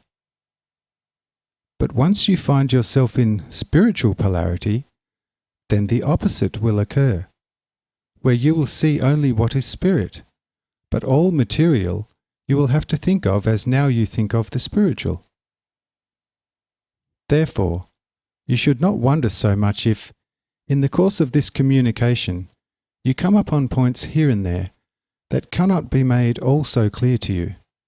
For if these relationships should now be made accessible to you, you would have to step out of the material completely and into the purely spiritual, and it is not yet time for that. As much as it is possible to understand the spiritual within matter, it is sufficiently shown to you in this communication.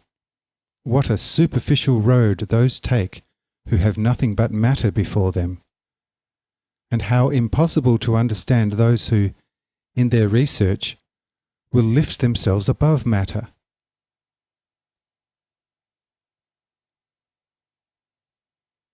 Now that we have shown the differences between light and light, illumination and illumination, made it, as much as possible, understandable to you, we have also made the bulwark for our victory building, and now we want to return to our quite forgotten little animal. But I already sense another question within you, and it is, yes, but what will our poor fly suddenly have to do between suns and planets, and between all these light-generating and light-bearing spirits? This question will soon be answered if you say, what shall the fly do between light-generating and light-bearing spirits? And I say, the fly shall serve as a medium and shall become a light-gathering spirit. See, herein lies the solution.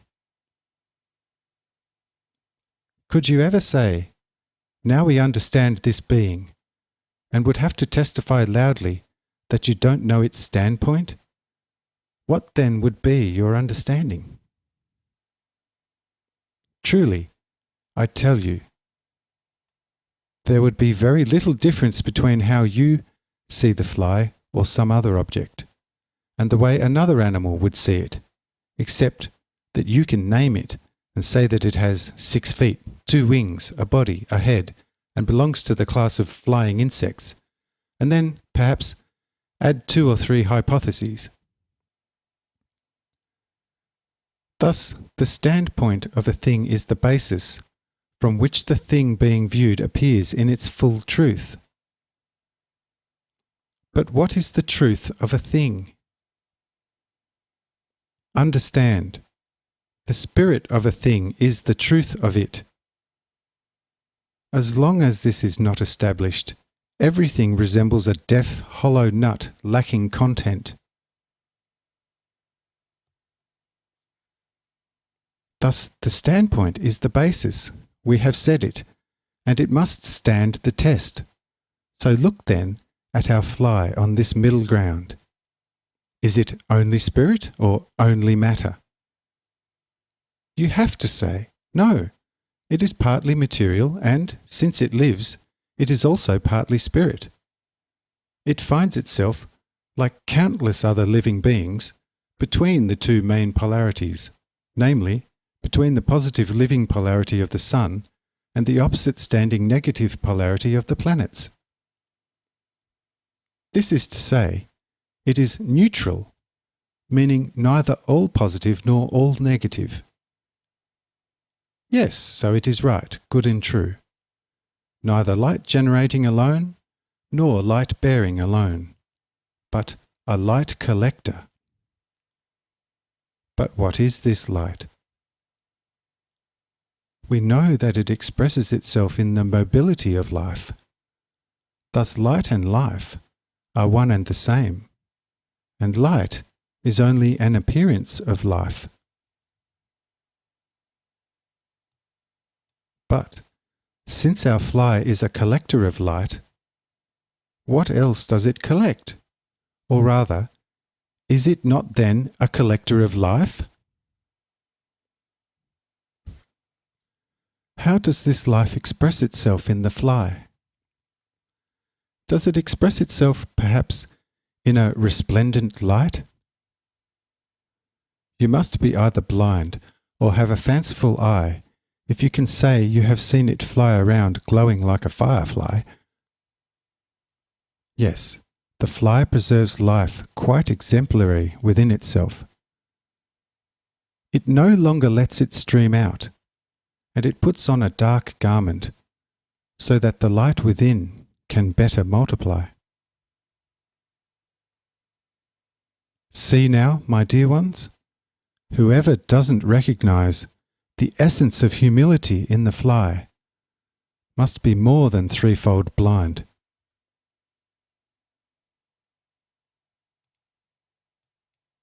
You know its manifold usefulness, but the light of the world doesn't recognize it. And so the fly, the industrious, busy little animal whose every movement is in some way useful, must leave itself open to all contempt. But why? because the fly is a collector of life, and would rather increase the life within itself than destroy itself by showing off with it. Now do you see the standpoint? How the rays emanate from it in all directions, so that you can see, brightly illuminated, the victory which this animal gains by fighting so courageously. But what is this victory? Let's return to our standpoint, and mark well all the points we have heard up to now. Yes, proceeding from the first origination of light, remembering all that we have heard about light, note that among all the possible problems, the most difficult problem to solve is this. How does this free life let itself be bound? And how does this formerly free swarming life let itself be collected? We have learned that in the forming of planets, the fly is the first visible animal to inhabit the planet. Thus we first saw the fly take up and collect the scattered life into itself. Now, following the light, we see the fly again between sun and planets as a collector of life. What is the difference between now and the ancient times when the fly was the only inhabitant of a planet? On one hand, nothing at all, for today as then, it corresponds completely to its nature and order. But on the other hand, an endless difference, for now it stands on the lowest polarity point, not only in the collection of life, but also in the return of same always to greater and more profound potencies and, finally, up to the highest potency of the original life itself. At that time, there was an endless gulf between it and the highest potency. Now it is filled by man, as well as the almost endless line of being before man. Isn't there a big difference to be found between now and then? It was shown to you then what this little animal was. Now you see the same thing, but in it is also shown the victory, and therefore there is a big difference between now and then, for at that time no fly could sing the victory song, but now it can. So there is an endless difference between its song then and now. And just what is this difference? That is the victory.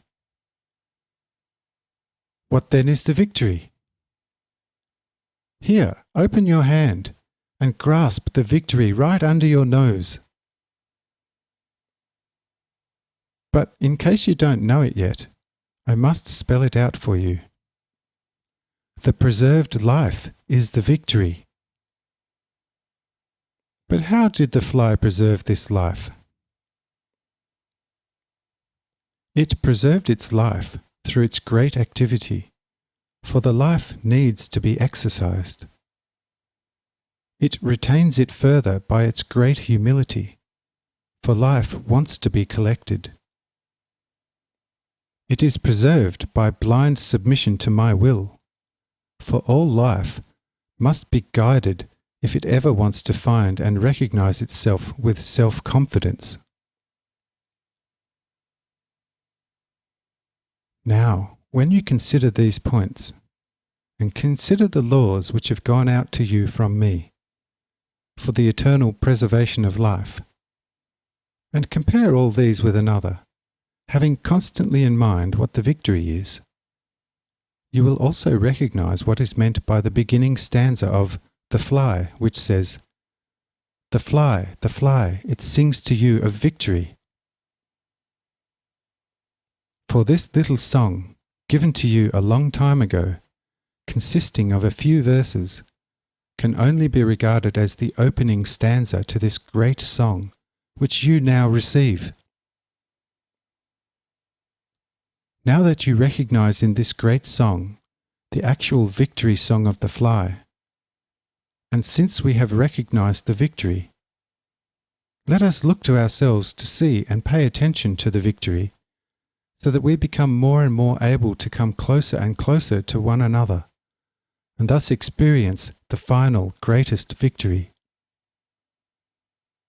Within ourselves is the reunion of each individual life with my original eternal life. How this can be achieved without the least injury, where each life remains everlastingly independent, regardless of being in the most intimate union with the original life. Here the fly will sing us another little song in the next and last chapter.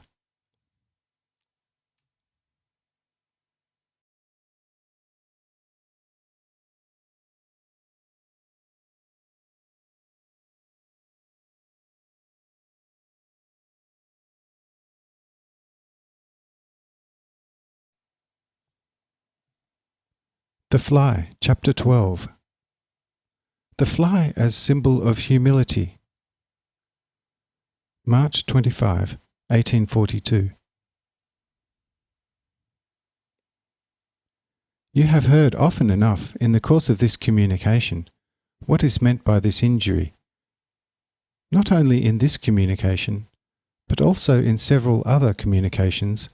You have often heard how one can be an individual and at the same time be intimately united in one's heart with the Creator.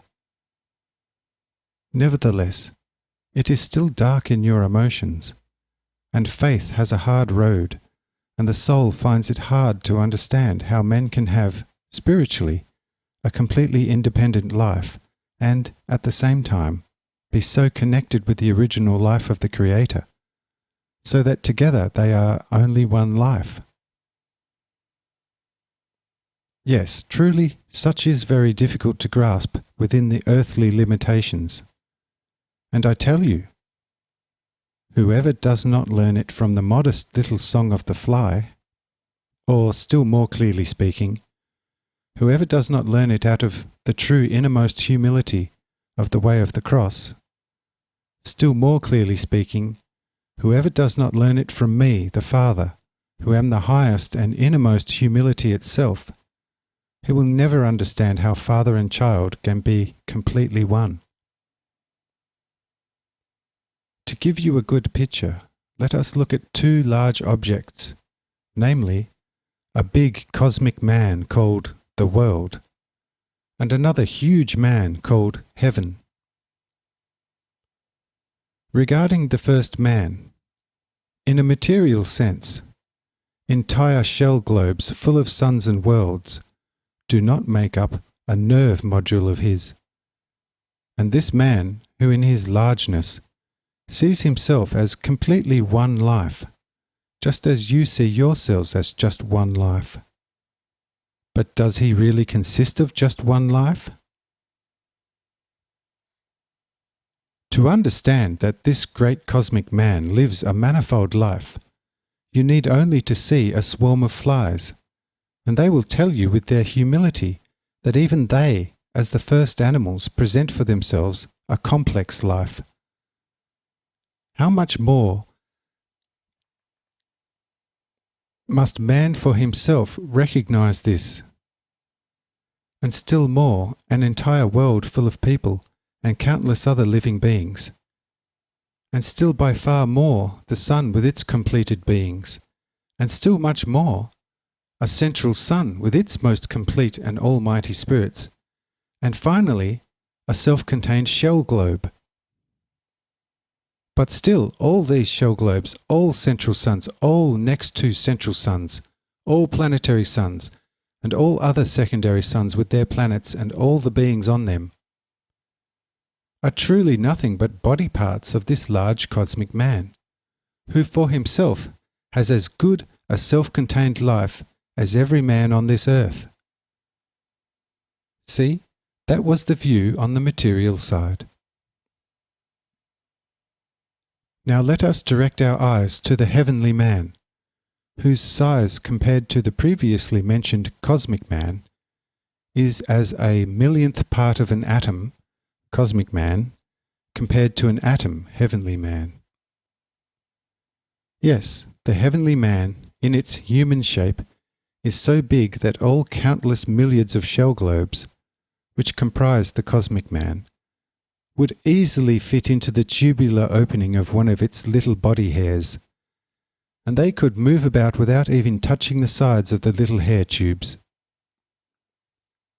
Now, think how much life this heavenly man already has in one little hair tube, or at least in a part of the body corresponding to the little hair, and how much life he must have in one of his limbs, how much in his heart, and how much in his entire body. And yet, this entire heavenly man thinks of himself as only simply existing for himself, while countless milliards and milliards of the most perfect angels and spirits, all self-contained as well, think and live just as he does. Yes, in this heavenly man, there are still other relationships in which beings that think alike and love alike form a union which, corresponding to an earthly body or at least a part of one, represent completely a man that can think and feel entirely for itself, as if he were only an individual man.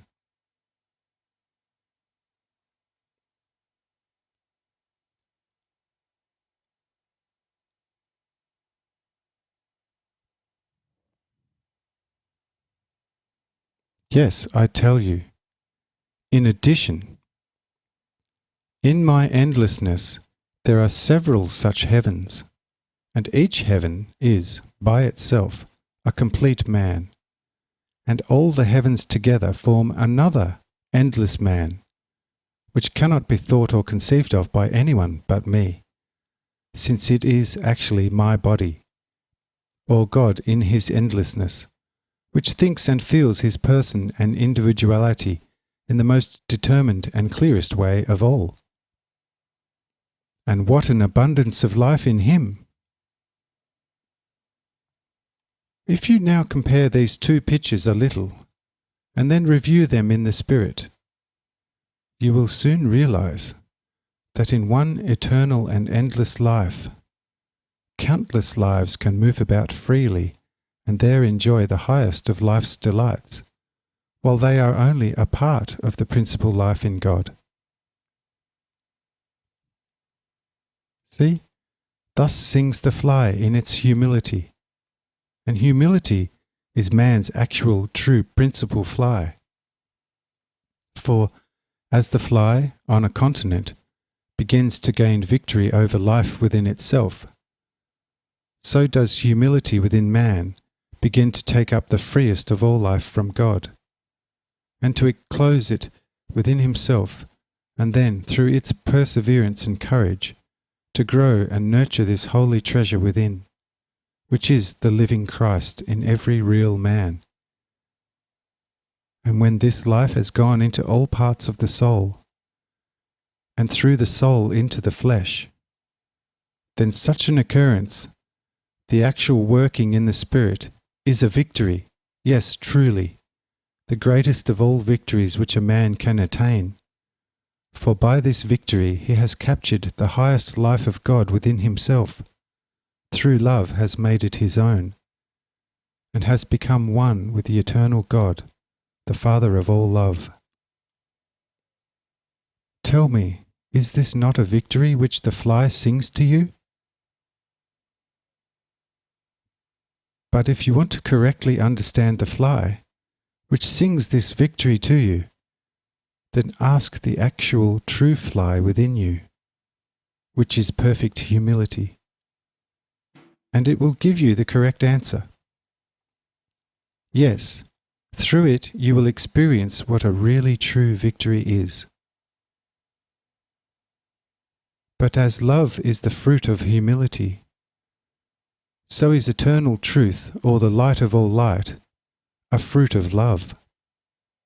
And as love grows out of humility, and truth out of love, Therefore, it is a true growth and a true tree of life, and a true tree of all holy cognition of life, and everything belonging to it temporally as well as eternally. But whoever wants to investigate the secrets of life with his worldly intellect will never find them, but will lose what little he had attained during his childhood. For truly, whoever doesn't believe such an inner word when it makes itself known, either as admonishing conscience in the heart of every higher-minded man, or as an audible word from the mouth of an awakened one, with a childlike pious simplicity, and then not remaining a mere hearer of the word, wondering about things contained within it, but is a doer of this word. I tell you yet again, verily, verily, hearing and seeing never gets anyone into heaven, but only doing. You have understood from this communication that life cannot return before it has been judged. And also you should know from the Gospel, where it says, "Not I, but the word which I have spoken to you will judge you." See, thus the word is the judge. For the one who complies, eternal life, and for the one who doesn't, eternal death. For no one can arrive at a certainty except in the active way of the cross, according to the word which preaches nothing but humility and love. But whoever is only a hearer and not a doer of the living word, which wants to judge him to life, will not be able to unite with its positive living power, but will remain in his negative polarity of death, out of which a positive polar life will hardly ever again develop. But what are the first signs that a non-doer is headed towards a judgment of death?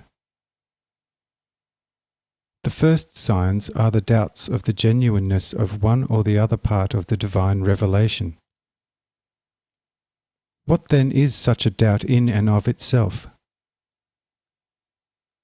A doubt is nothing else but an impotence of the inner life, in consequence of which the spirit sinks back into itself, and in the soul appears nothing but a dull, ordinary twilight in which a part of the light comes from the fainter and fainter rays of the spirit, but the larger part of the increasing light comes from the sense-deceiving world.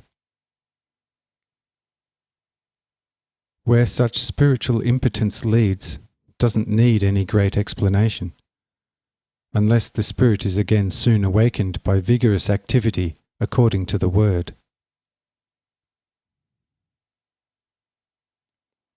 But whoever will not go over into the true positive polarity of eternal life during the course of this life will judge himself for the negative polarity, from which he will never arise eternally. These two polarities are respectively spiritual and material, or living inner fruit and dead outer shell. Whoever will go over into the fruit will go over into life, but whoever goes over into the shell will go over into death. You should know that in all things, and more so in God, there are two polarities.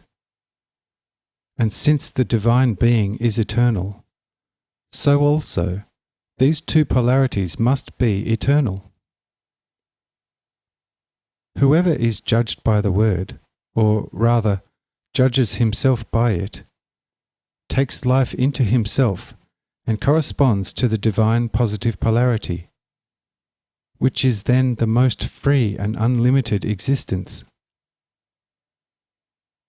But whoever does not take up the word in himself in an effective manner, but only lets it run through his negative intellect, the word itself will judge him towards the negative polarity, which is the basic principle of all matter, and thus also of death and limitation, from which you can see that there will never be an end to the natural world or the spiritual world, and the natural world will remain as an eternal negative polar support for everything spiritual and free. Which lot is the best for all eternities, to be incorporated in either the negative of the positive polarity of God, that is, to be an eternally joyful, most free angel spirit, or a banned Satan in a dead stone. Such you may now decide for yourselves. The truth is, indeed, everywhere for the living, but for the dead there is no light in all eternity. And that should carry with it such as the truth should always say. And such is an exceedingly good thing. Yes, that is the eternal ring of life, which you should penetrate, and it does not turn itself to entertain the intellect, but earnestly in the deed, and only by this, the truth, as the true light of life in it, arises and fully wafts through it. See, if you now understand this, then you will also understand that the tone is as the pipe, and the light as the life, and the reward as the work, or the cognition or self-knowledge of the eternal life in itself, as the deed according to the word. And as the mountain, so the bend in the road, or as the life is lived, so also is its pole. And as the heart, so is its voice, or as the humility within the heart, so also the living word within it. Now you will no longer ask, who may comprehend this within himself? For whom will this olive branch ripen? For you know, from the course of this communication, what the earth is and what light is, and you will therefore also know and easily understand how truth is a light to the light, and a light to the light for judgment. That is, either for judgment which turns life to life, or the reverse, as you already know. As you think through everything that was said, can you still not understand the question? Can you now court suns as you desecrate the earth in the light? Or in plain English, can you serve two masters? For whoever courts suns, or living perfection, how can he turn the world with this light for profit? Or, so that you may understand it more distinctly, how will a man seeking divine truth with his intellect arrive at eternal life if he doesn't want to let the word in him become deed?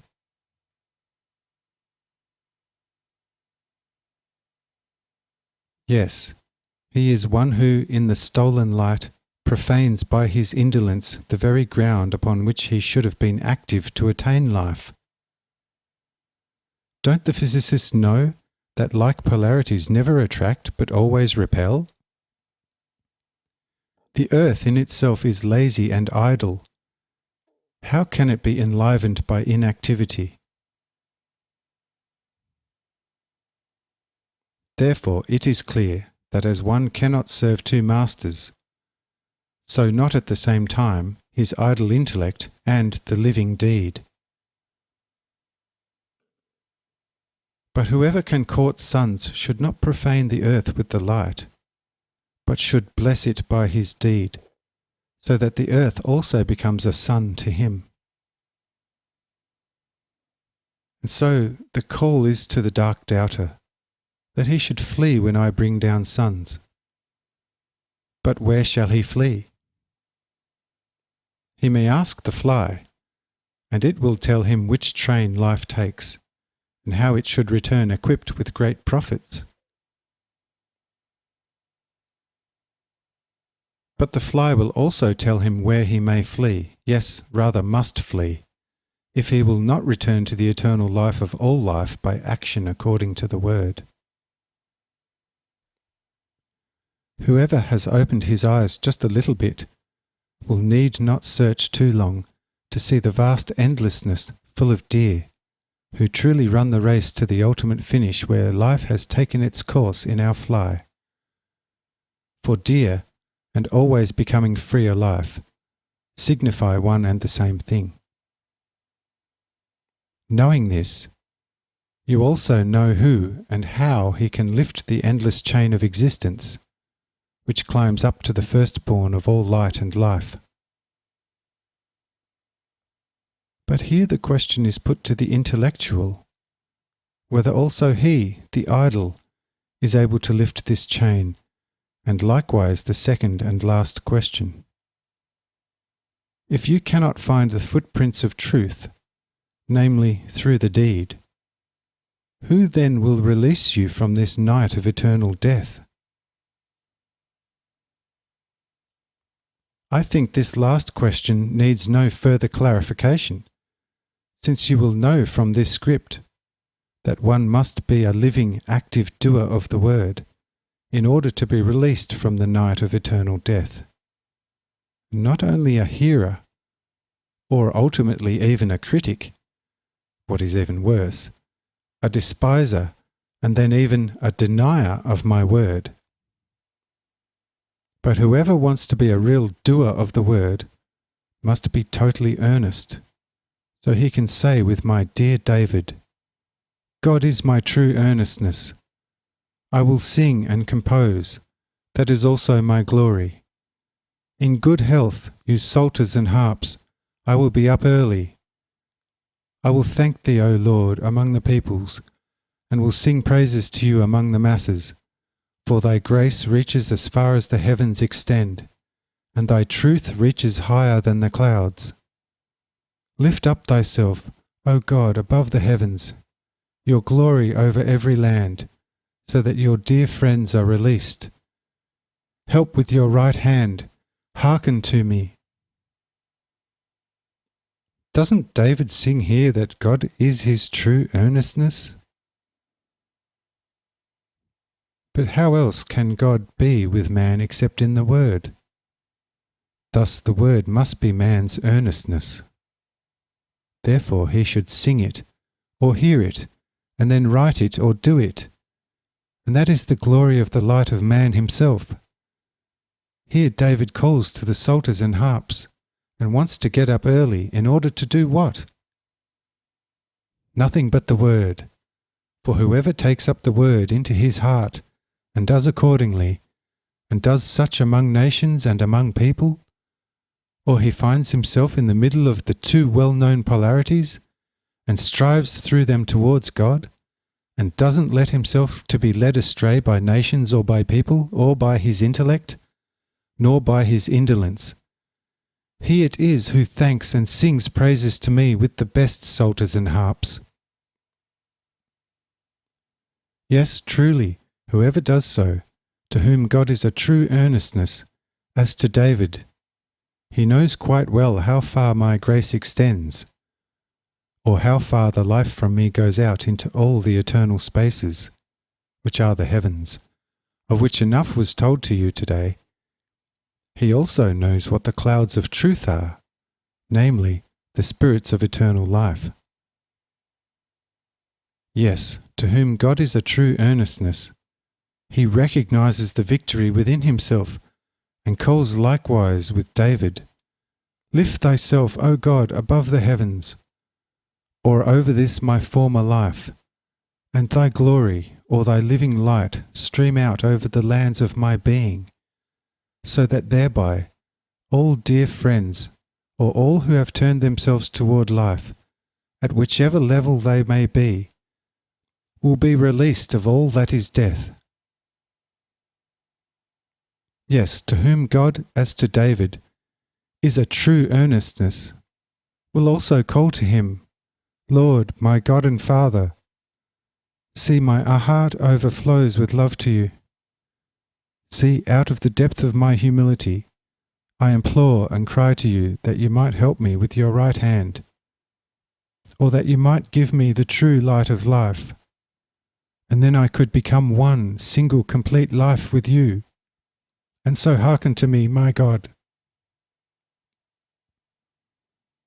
See, that is a proper supplication for him who, by himself, can say in the Spirit and in all truth, God is my true earnestness. For to whom God is a true earnestness, he will turn himself towards God completely, and will not look back to the world with one eye, and look towards God with the other one. He will not lift only his eyes to God, but his entire being. But as it is these days, believe me, there is very little earnestness towards God, and mankind has fallen completely into the greatest half-heartedness, and the remaining drop of its living power is used solely for world purposes. The amount of living power returning to me you will be able to count on your fingers without much trouble, and be assured that the words countless and unending will not be used here. But should that make us anxious? Oh, my dear little children, by no means. For everything will proceed the way that my judging word prescribes, either upward or downwards. And so, quite plainly spoken, although this planet was redeemed for a very high ransom, and was placed in the centre of my two endless polarities, there are still very many planets in the whole of infinity upon which more faithful children are walking than upon this most ungrateful one. Nevertheless, I have done it for no planet but this one. As yet, eternity has not come to an end. Its continuation is endless. Woe to this earth if I turn my heart away from it toward another. Mark well all that you have received in this fly, and act accordingly. Stay away from your intellect, but remain all that much closer to your heart. Then you will recognize the true victory of life within yourselves, and you will be able to swing yourselves up to the sevenfold light, and to the threefold light above the sevenfold light. And I tell you this in addition. If anyone has a doubt and cannot fully believe this communication, so that through it he becomes alive in his heart, he will do better not to touch it, for if he has touched upon it, he has also reinforced the inner judge towards death. But if he has not touched upon it, his judgment will also be easier, and the way to the negative pole more tolerable and, perhaps, after eternities, also reversible. But whoever reads it and considers it as a powerful signpost towards life and does accordingly, truly he already has the victory within himself, all of which is your Father's sole, holy love will eternally. Amen.